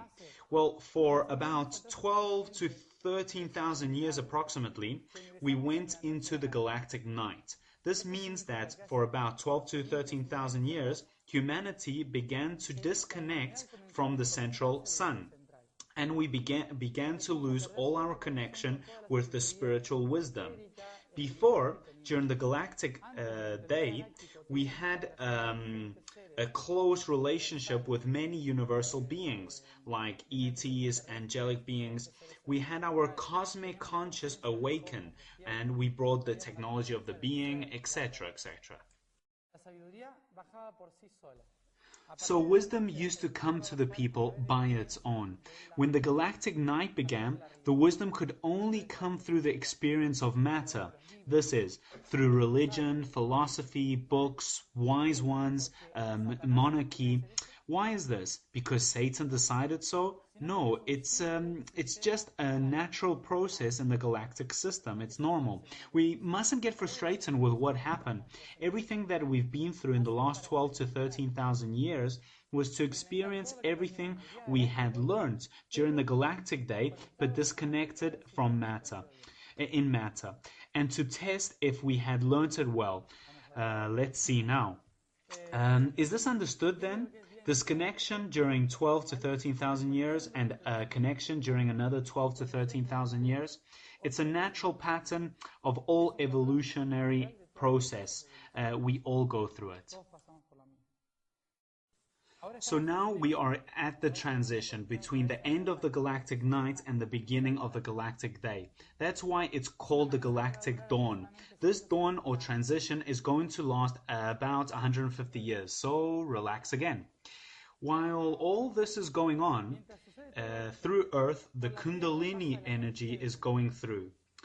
When the planets go through the different constellations on the Earth, those constellations have an effect and activate. How does it activate? Through the fire energy that travels through our planet. Okay, so everyone knows what the Kundalini is. Basically, it's called this way by the Hindus. It's a snake of fire that gets activated from the root chakras, purifying all the matter with its light until it reaches the crown chakra, where it activates and aligns the whole being.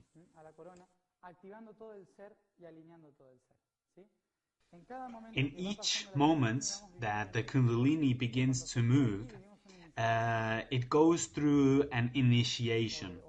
At the root chakra, we go through a sexual initiation. At the sacrum, we go through a creativity initiation. At the solar plex, we go through the knowing of thyself, and so on, until everything activates. It's very difficult to purify a being, and sometimes you spend a whole life to purify a single chakra, just to take into consideration. So Earth also takes thousands of years to purify its chakras.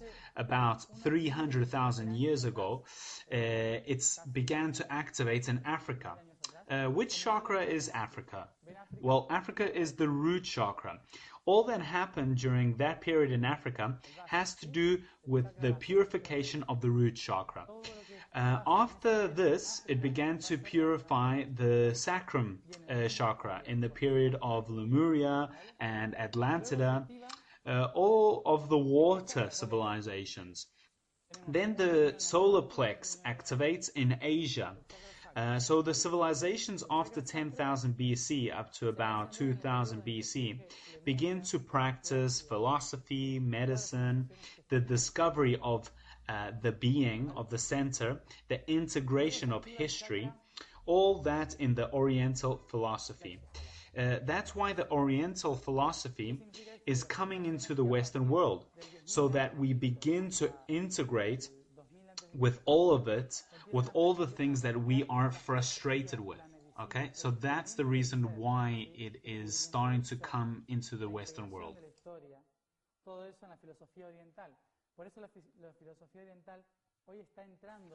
So, after the heart chakra begins to activate in Europe, even though it doesn't seem so, this doesn't mean that Europe is loving because it activates the heart chakra. Remember, the heart chakra isn't love, it's movement and unification. That's why Europe moves and creates revolutions, artistic movements, social movements, organization movements like NGOs, Greenpeace, all of those things. It also moves wars. Why? Because when the heart explodes, what happens? Well, divorces and clashes. So Europe is the movement of the planet. That's why it's the heart. Okay? Por lo tanto, Europa es el movimiento del planeta, por eso es el corazón. North America is the throat chakra because its function is to communicate. It's the communicator of the planet. So when in North America began to have the energy, it began to unify the planet through globalization with one language in a kind of government and economy. It doesn't mean it's anything negative, it's just a practice. A different matter is what the system is doing. The error, the mistake isn't the machine, but those who control it.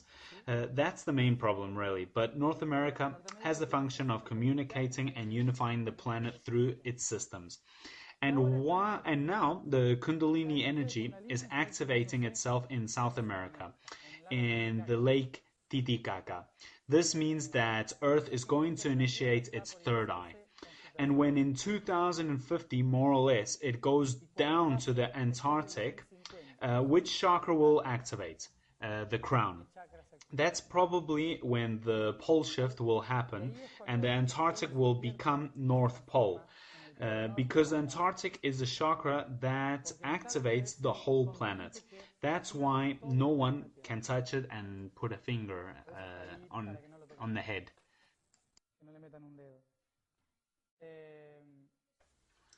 Well, we have the mental conception that Groenland and the North Pole are up.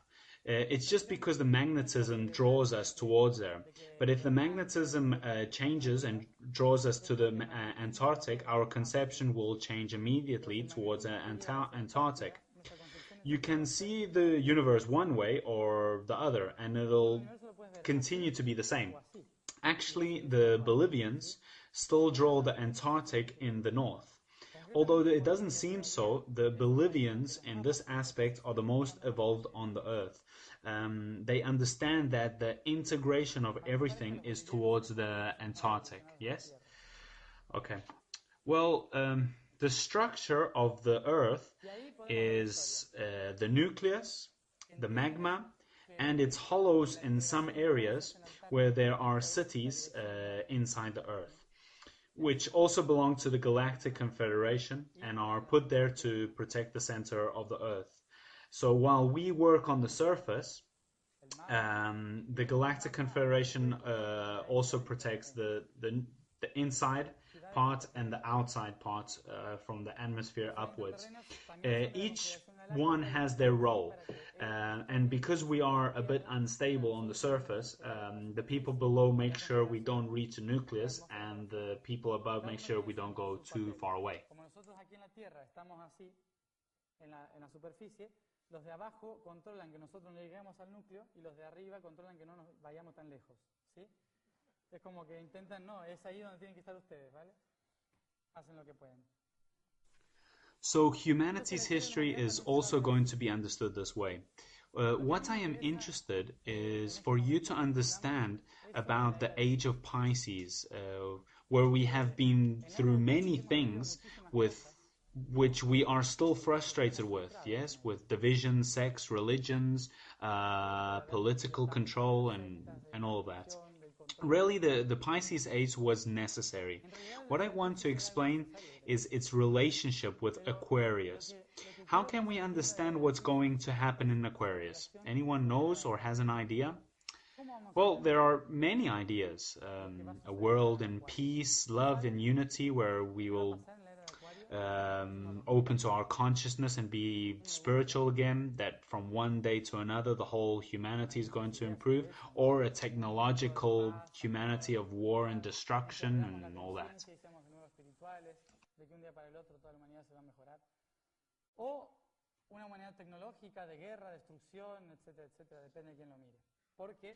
Because remember this, imagine I am here.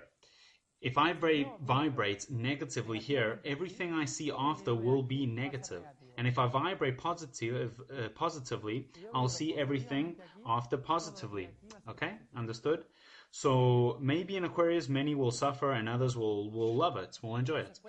So what's important here is the circular history. To know what's going to happen in Aquarius, we have to see what happened in previous ages. Do you know in which age similar events happen to what will happen in Aquarius? In Leo, okay? Aquarius, and on the other side we have Leo. And in Pisces, on the other side we have Virgo. So what happened in these ages? So we have, let's say, Pisces and Virgo. Yes? So Pisces and Virgo, yes? The first thing that happened in Virgo was Atlantida. And it happened about 15,000 years ago. Atlantida had its empire, its fall, its medieval age, its renaissance, its technological development area, ecological and artistic, a period of union with the spirit and earth, work with new technology, unification of an empire, global domination, decay of a society, the fall of family, education, society, and politics, and all this influenced by a climate change which made it fall. Does this ring a bell to anyone? So in Pisces, then it's going to be practically the same. The big difference is that in Virgo, everything was done in order, with structure, and according to what had to be done. But in Pisces, it's not going to be this way, in that order. But it's going to be done by dividing the plan, yes? One fish goes one way, another fish goes the other way. So everything that we are going to practice in Pisces is going to be done through duality. That's why we are so frustrated with it, because we've been practicing it during 2,200 years intensely. We've got science, religion, man, woman, capitalism, communism, war, peace. Did you notice this? The dualities were necessary to experience. The problem is that we are only 2 years away from the beginning of a new age, which has a new tune, and we are still frustrated with 2,200 years of history. So, during this life, we have the opportunity to forgive and integrate 2,200 years of history. I would advise you to begin soon. So now to see what's going to happen in Aquarius, we should see Leo. What happened in Leo? When Atlantida fell, the Atlanteans immigrated to Egypt, to what we know as the Mayan land, and so on. What was created during these periods were the machines that would make sure that the mistakes made in Virgo wouldn't occur again. Because in Virgo, they knew that the galactic night was coming. So they tried everything possible to anchor the plan on Earth. Because the human was going to be disconnected in 2,000 years' times. So they had to guarantee that even if the human was going to get disconnected, for it to continue with the plan. Yes? So, during Cancer, Gemini, and Taurus, and Aries, they worked with different groups of knowledge, wise ones, sects, to bring this knowledge through the galactic night, through the confusion.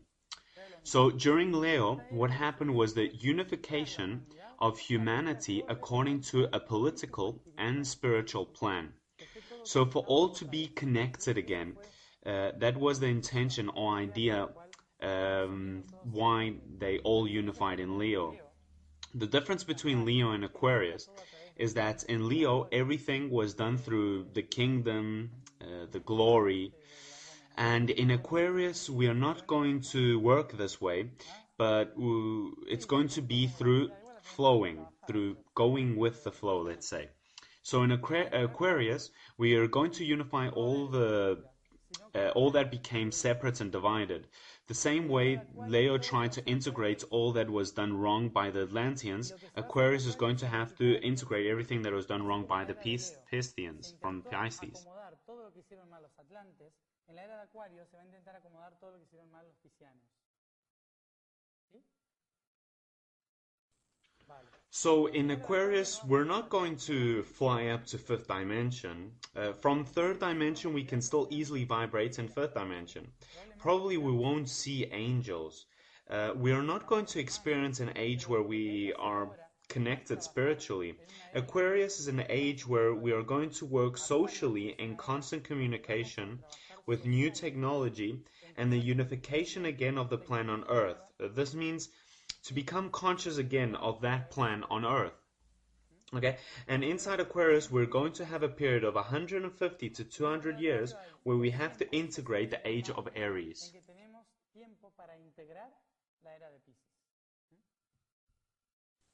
So what's happening with the Earth today? Today on Earth, we're going to go through this vibration.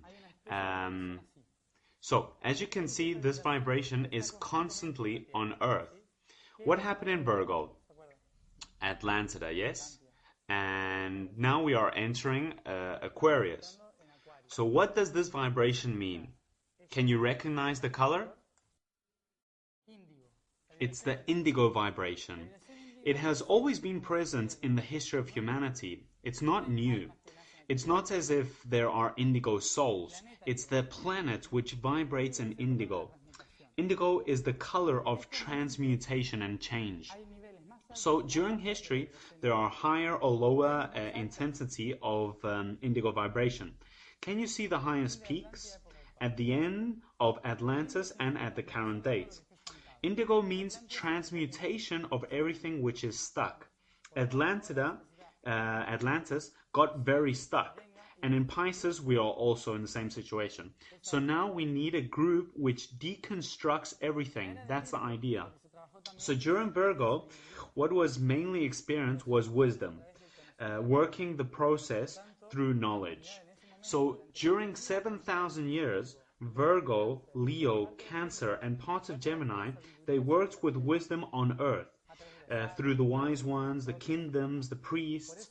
That's why in those ages, the example to follow was the wise elders, with the long beard and so on. So from the age of Taurus onwards, anyone knows what happened during this age? Egypt. So in 4000 BC, we have Egypt, Persia, Mesopotamia, Babylon. In Taurus, the age of will begins. So during Taurus, Aries, and Pisces, the humans are going to practice the will of the being. So from here, humanity is going to work through wars, professions, work, effort, studies. So who is going to be the example to follow in all this? Well, it's going to be the adults. Everyone follows the guidance of the adults, the importance of work and effort.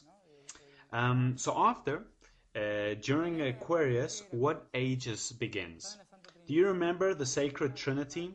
Wisdom, will, and love? But not the cheesy type, okay? It's unconditional love. So during Aquarius, Capricorn, and Sagittarius, we're going to work for 7,500 years of love on Earth. So what does this mean?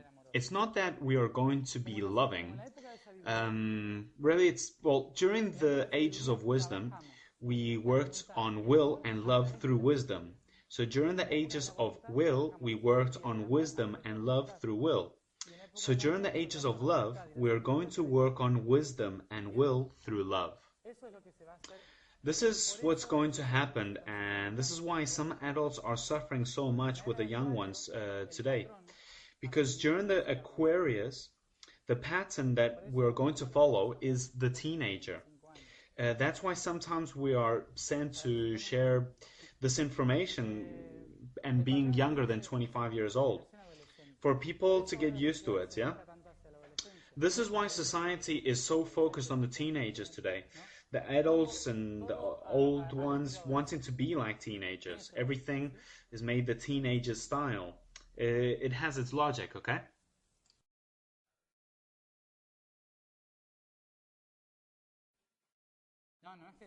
No, it's not that the elders will disappear.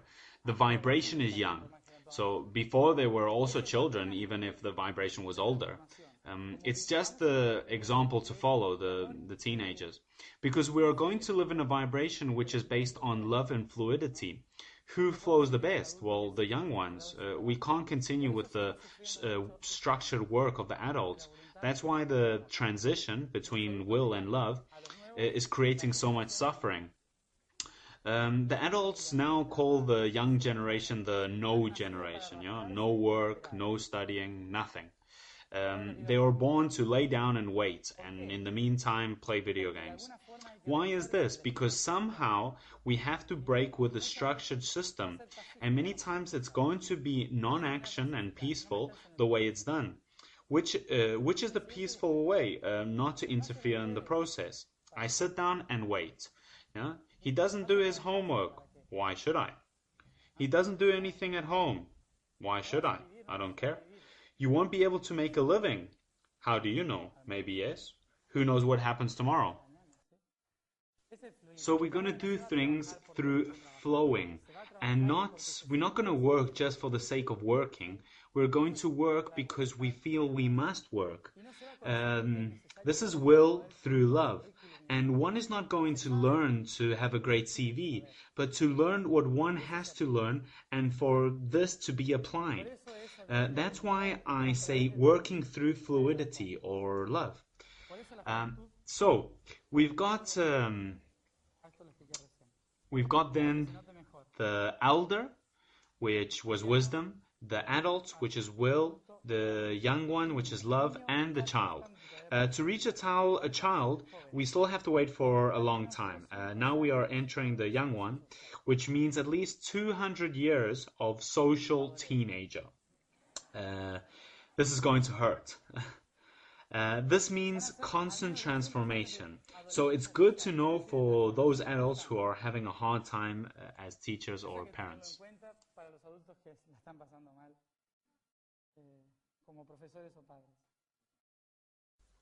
Because this is what's new.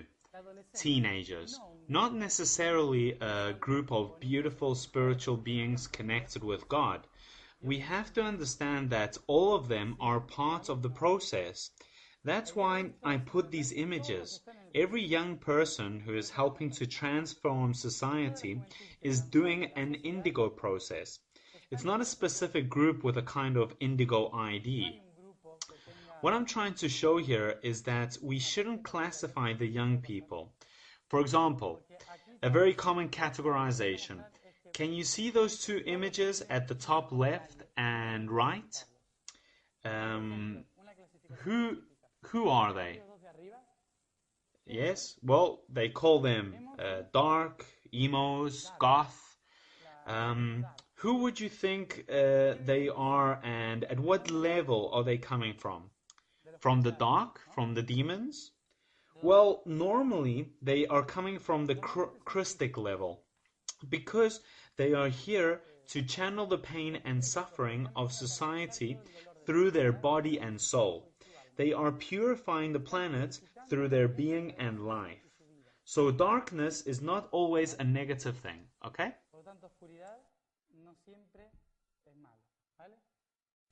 So we must understand that all of them are doing their process and work here, okay? Alright, so these generational changes affect society to transform it.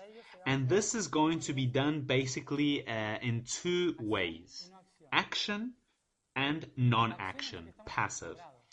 We are used to the action because we have been working with will during 7,000 years.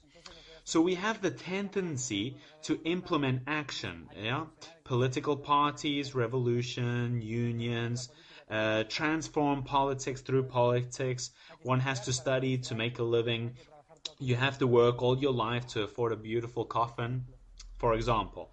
Yes, we have reached that point in our society, haven't we? That inherited mortgage and all that. Does this make sense? Well, not anymore, because everything which is will with no love, is falling. Everything which is change, through action, begins to fail, because it's no longer the action but the non-action. And what is non-action? It doesn't mean to be inactive. It means not to participate in the process. I look what is happening and I don't participate until I feel I must. This is to make all that excessive action to slow down and crash into a wall. The ones who are working through non-action, they are basically just waiting to begin to do what they have came here to do. In the meanwhile, they work as a filter, the filter of action. So if before we needed a revolution to transform society, now it's going to be through an anti-revolution. Many are waiting for world peace, but when we have to transform war, it's pretty illogical to declare a war for peace. We are very stuck with this point, to fight for peace. Like I said, it's very illogical. What should be done is to not participate in the war. How do we finish with war? By stop feeding the system. I just sit down and I wait. Okay? This hurts a lot, both for the one sitting down and waiting, and for the one observing the person sitting down and waiting. Because there are souls who have agreed to be stuck during 30 years. Not because they want to, but because society forces them to, because it frustrates or has frustrated its action. They know they mustn't feed the society and participate in it. But when they come here and they're born, society tells them constantly what it has to do this, that, and the other. But he or she feels they mustn't do it. So they get stuck and they become socially deserted. And they begin to be oppressed with family, education, culture, religion, and so on. And one ends up spending 30 years of their life not knowing what to do, when they should have done it before. So also many adults of these days are going to have to go through it. Some adults are so adapted to the age of will and work and action, the ones that are obsessively thinking that they have to work to survive. And then the universal systems brings down something to the physical plane, which is very painful, called unemployment. Have you heard of it? All the systems that appear on Earth are previously made by the mathematical universal geometrical systems. What does unemployment do? It stops you by force. If you don't stop and contemplate what's happening around you, it'll force you to stop so that you can calmly observe it. But there's people that even in this situation, they just can't see it. They can't see it. And here's where the problem comes, because one must continue and walk. The least one is worried, the better they can do what they have came here to do. That's why non-action is an example how to work with a new vibration, at least during a short period of time. So adults don't understand this very well and think, how can I tell my son to get a move on and to work? The best thing is to not say anything, just let them do it when they have to do it. Adults should just support them in their process, and for each of them to do their process. Adults don't have to worry about the young ones, but to worry about themselves. The rest will work on at itself. So things are going to begin to change by parts. We got family, education, economy, society, and politics. And through these, the systems will fall and regenerate. Why does the family have to change? Because it's a Pisces type of organizations. Male, female, mother, father, son, daughter, grandmother, father. It's just a practice which was absolutely necessary to experience during the last 2,000 years. In Aries, for example, 4,000 years ago, the family structure was very relative. They had groups where there were many women married with many men and the other way around. After in Pisces, things had to be dual. And now in Aquarius, things are going to have to flow. I go here, I see this, I go to another place. I can have many couples in the same week to try, to experience. And if I don't like any of them, I just go on my own. The family is just a joint process to evolve. The family can be 2 or 100 people. Education also begins to break down because it doesn't work anymore. Because it only works on a small part of the left brain, the attention and memory. This produces poor synapses. Everyone knows what a synapses is? It's the relationship between two neurons which connect and produce a kind of learning. If I'm experiencing something new, a synapse begins to occur in a different location of the brain to learn it. Well, just to make it simple. So, at this level of education, we have poor synapses, which makes you yawn, and suddenly someone in the class says something stupid, and you begin to have synapses. And then the teacher says, quiet, and you go back to the poor synapses. By the way, laughing and saying stupid things is a good method to join the two hemispheres of the brain, all right?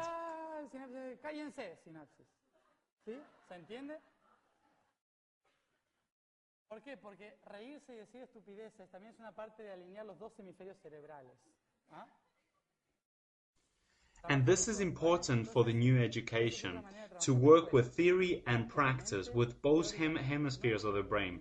We don't have to eliminate theory just because we are frustrated with it because we've been using it so long and for so many time. Theory is also important, but it must be constantly adapted to practice, experimentation, imagination, and creation. I can teach 5 subjects, mathematics, language, chemistry, geometry, and physics, in just 1 hour of cooking. This is to adapt the theory to practice. This is the idea that the school should follow in the future. Not to eliminate theory and do, absurd things, because sometimes we tend to do the same systems but in disguise, yes, the reverse. For example, before people used to do homework, and now they've decided to make the children paint mandalas. Before they used to punish the children, now they make them meditate. Before they would do PE, and now they will sing around a tree, for example. We shouldn't disguise the form, but change the content and the structure of it.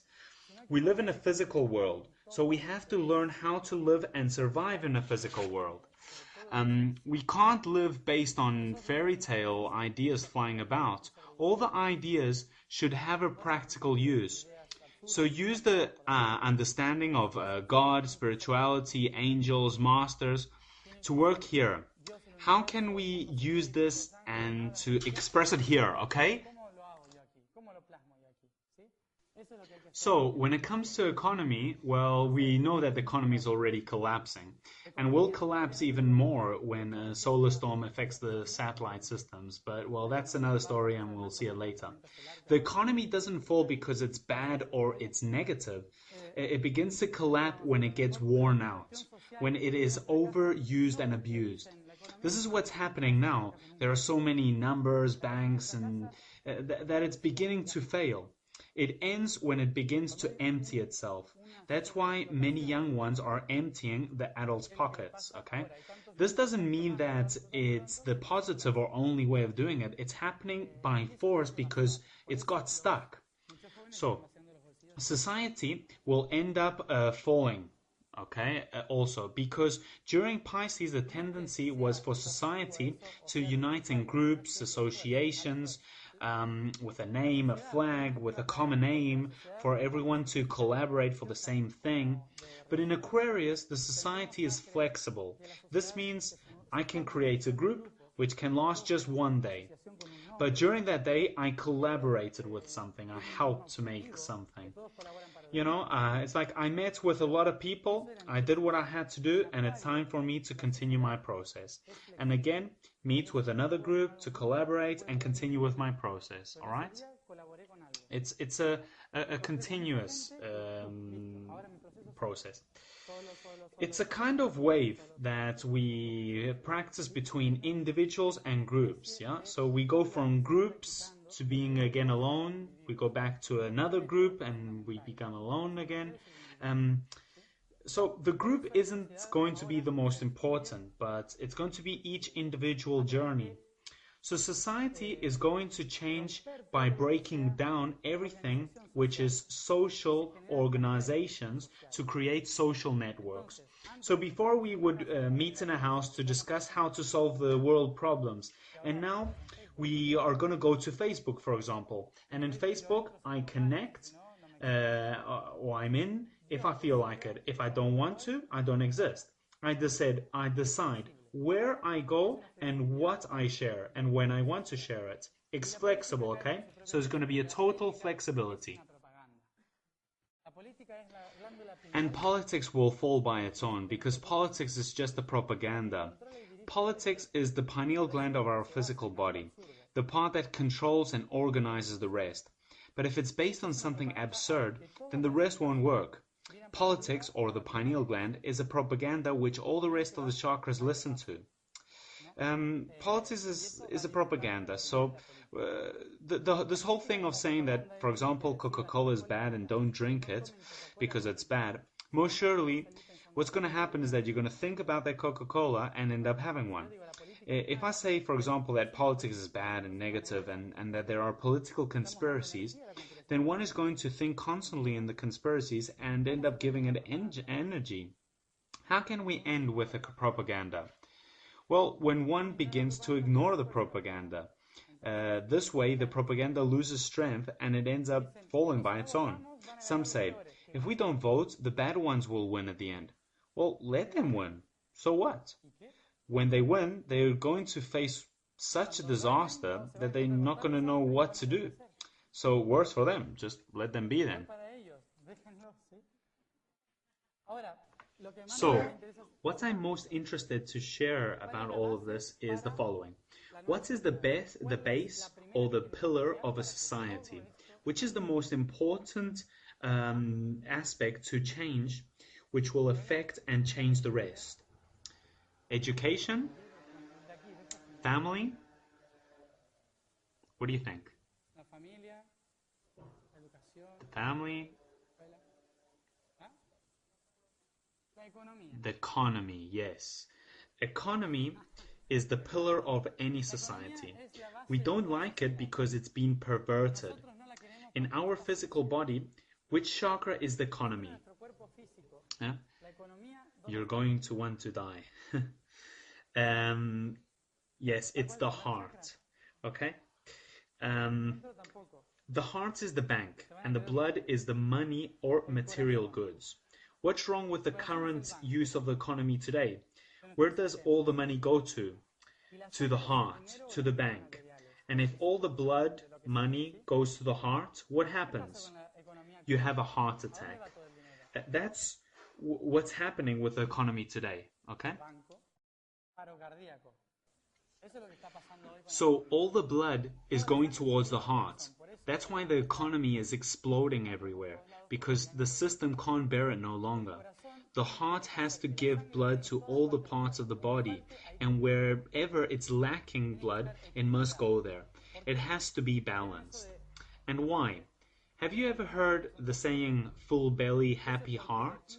Well, the physical society doesn't sustain itself from the mind or the heart. It can only sustain itself by feeding itself. Alimentation is crucial. So really, to start the change from the family is a bit difficult, because the family has to survive economically. Without a balanced economy, the family can't sustain itself. How can I teach my son or daughter to create a new society if we are sustaining ourselves in a banking society? It's a bit difficult. Education, either, because the teacher has to pay his or her rent, tax, and other things. So he ends up or she ends up tired at the end of the day, and when she arrives at school, she just tells the students to read page 28 and shut up. Society is formed by the movement of its members, who move the economy. If the heart doesn't change, neither the movement of its members. Politics is the pineal gland. If the heart stops, the mind dies. So the heart economy is the change of all societies. The best way to begin a subtle change is to combine the changes of the economy and the education, so that education can help to create a new sustained society, not a political society, but a sustainable society. So it's going to be very important to heal the beliefs we've got about economy. One has to relax, breathe deeply, and let free. When will these changes take place? That's where we are now, between Pisces and Aquarius 2012. This is how the change is going to take place. Can you see the line that splits both ages? Can you see that the blue goes into Pisces and the red inside Aquarius before and after 2012? That process is what we call transition and lasts about 200 years. The Aquarius vibration began about 100 years ago on Earth, especially in the 40s and 50s. It began to vibrate more and more intensely, and now we are vibrating a fair bit of it. In 2012, we go to the Aquarian age, more or less. But look how the Pisces vibration continues into Aquarius. During this period, we are going to have to integrate the history of Pisces. In the next 100 years, we're going to have to integrate Pisces, like I say. We are still going to be having systems and social conflicts. Things aren't going to change from one day to another. And in one day, maybe things begin to collapse so that we can begin to integrate it. But it doesn't end, it just collapses, which is quite different.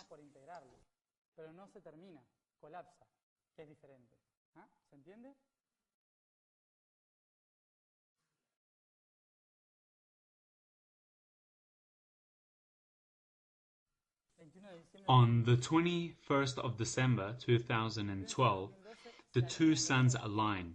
After this, we enter into a process during 2013 and 2014 of constant transformation of things.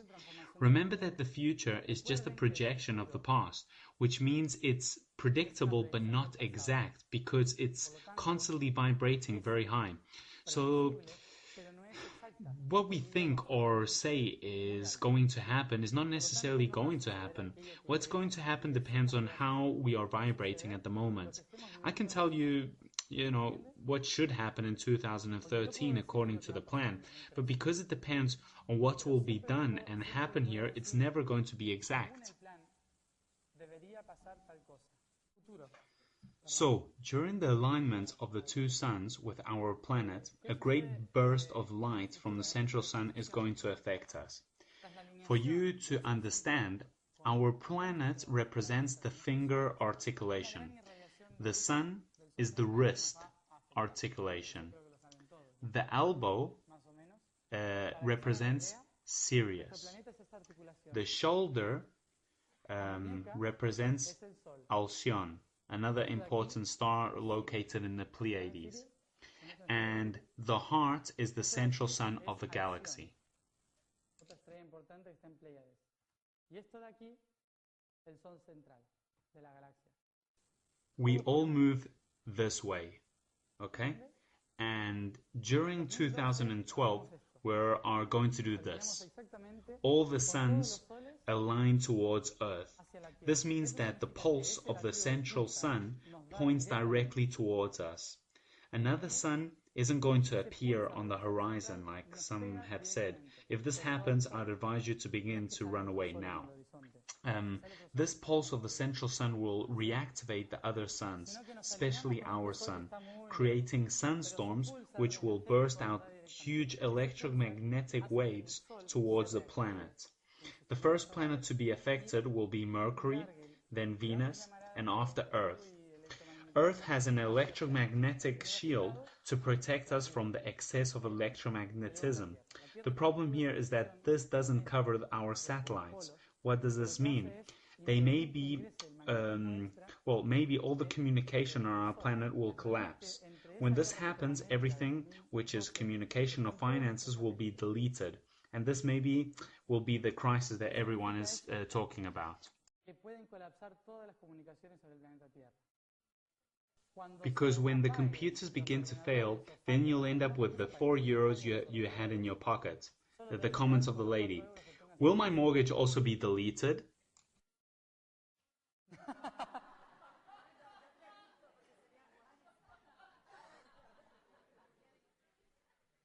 Si tengo una hipoteca, si se borra.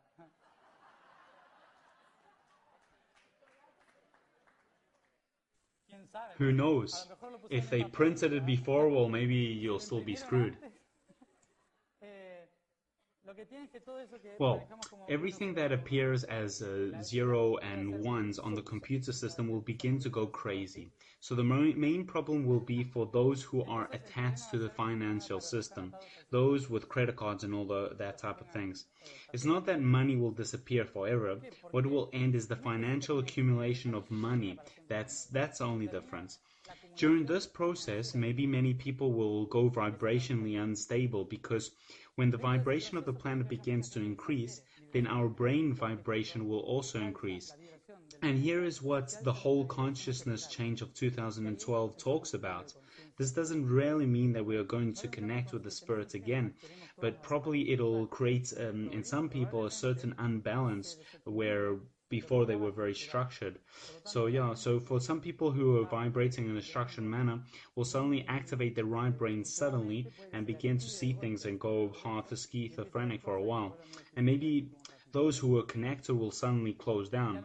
So this doesn't mean we are entering an age where we are going to all be connected again, but we are going to transform ourselves. That's the important part. And there's going to be a new consciousness because there's going to be something different. This will last for some years, and the social process will last for about 50 to 60 years. So relax again. It's a social process, not a process in our life.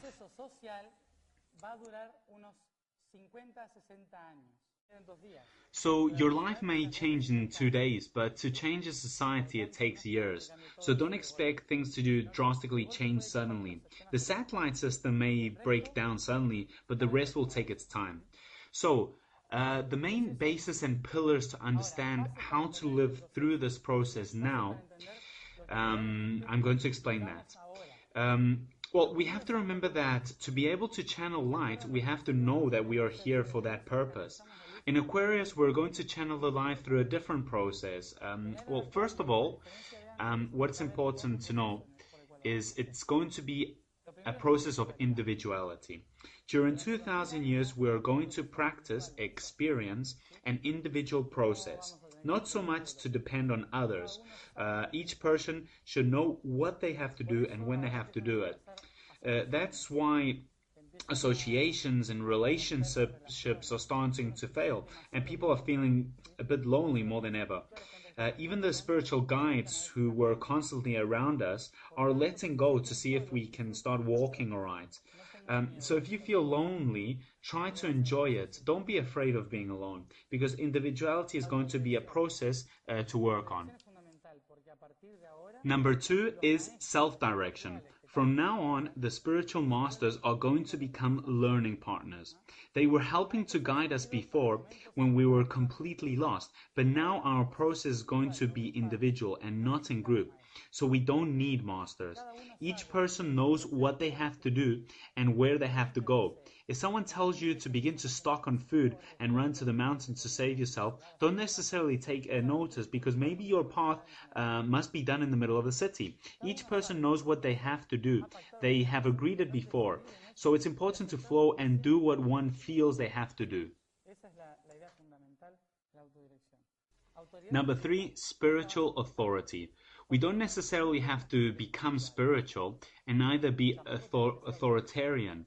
We have to join light with darkness. When we begin to join and understand both, then we begin to be our own spiritual authority. This means we become an integrated being who knows what they have to say when they have to say it. And it doesn't matter if it bothers someone. If it does bother someone, there must be a reason for it. Something must have affected them inside. Number 4 is anchorage. To be here and now, present. Not to fly around the atmosphere. To be here, because our process was to get born here, to bring Earth back to heaven. Okay? And number 5, ego. Anyone knows what the ego is? It's our personality. There is a misunderstanding about the ego. Many understand it as something negative. This idea of deleting the ego to become pure again. Ego means I in Latin. I can't delete my I. What I can do is balance it. So it doesn't become egocentric or selfish. I have to balance it. This is an important difference. We have to be full and balanced during the time we are doing what we have to do here. And for this to be possible, we need our ego. Ego supremum is big I am. So even if someone is trying to influence your process, you have to determine your boundaries. For everyone to know that it's your process and you can't decide for others, nor others can decide for you. And for this it's important, the ego.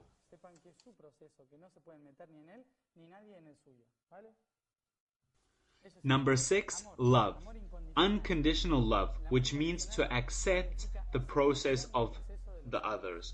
The day we begin to accept the process of even the worst politicians, the occults, the Illuminatis, and all this, to accept that their role is important for certain things, just that they are doing it in a negative way because they don't really know how to do it well. The day we integrate all this, we will begin to live unconditional love. Unconditional love isn't selective. It's not just for the few good ones. It's for everyone. We are all in the process. So take this into consideration when the time comes to practice it. Number 7, stability. It is very important, and it can only be achieved through detachment. Not detachment of leaving everything, but to not be affected if one has things or not. If I have a lot of things, don't be affected. If you have a lot of things, don't be affected by it. What's important is to live in harmony and balance, so that we don't get emotionally affected from what's happening outside. This way we can obtain stability. But we can't achieve any of these things without happiness. For about approximately 10,000 years, humans have made an important mistake, which was to search for happiness. People did things to find happiness. What is humanity's aim? To be happy. That's probably why they never find it. Happiness shouldn't be an aim, but a state of being during the journey. Happiness is the pillar to achieve the rest, not the rest to find happiness. So you should try to be happy. How? However you want to, laughing, saying stupid things, enjoying matter and spirituality in matter. Us as Westerners, we don't have a doctrine, we have fluidity. So enjoy the fluidity and laughing in that fluidity. Laughing rises the vibration of our body up to 7th dimension. So it's important to laugh and say stupid things. So when you read seventh dimension and you say, "Oh, my master," you'll probably hear him say, "Look what a stupid face you got on you." Y se les ríe en la cara. Don't worry if this happens, probably you just needed a bit more laughter. No se asusten, no es que lo han hecho mal, ¿sí? Sino que falta un poco más de risa. My advice to live during these times. First of all, breathing. To breathe appropriately, deeply and constantly, and with the abdomen, not with the lungs. With the lungs, we mobilize our emotions and work towards outwards. With our stomach, we integrate everything that was old to be useful for what's new. So a lot of abdominal breathing, because it also activates the energetic patterning that surrounds us. Number 2, how we feed ourselves. To eat what the body needs, not what you believe your body needs. If the body just needs water, give it water. If it needs meat, then meat. It's important to respect the needs of our body. Okay?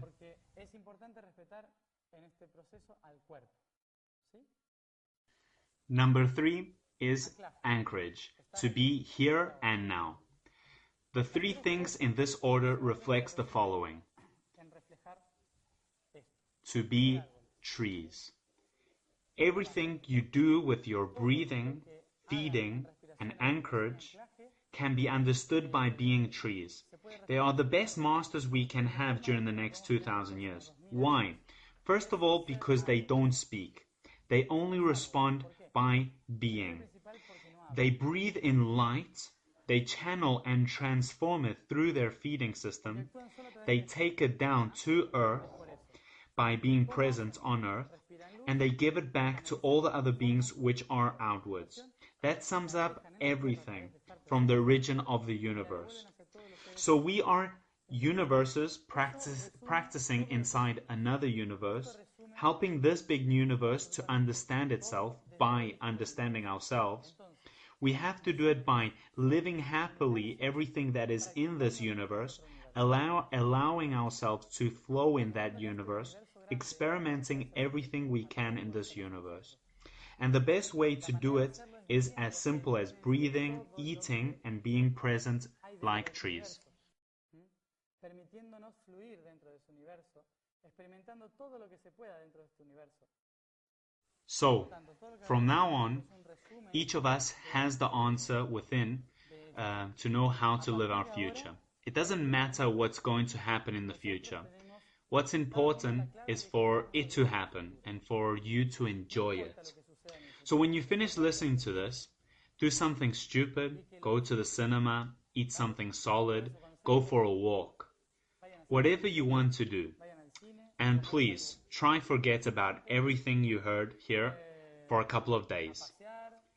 Because the idea is for the information to resonate in your cells and not in your left brain, like up to now.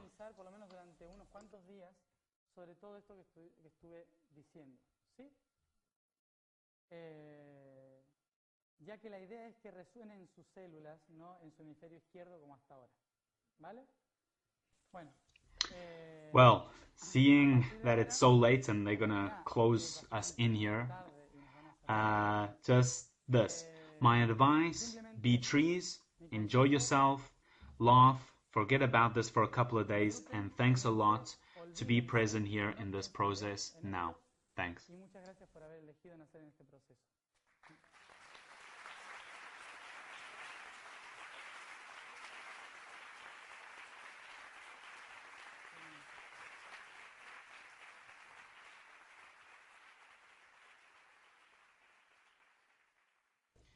Time to decide. Are you ready to be part of it?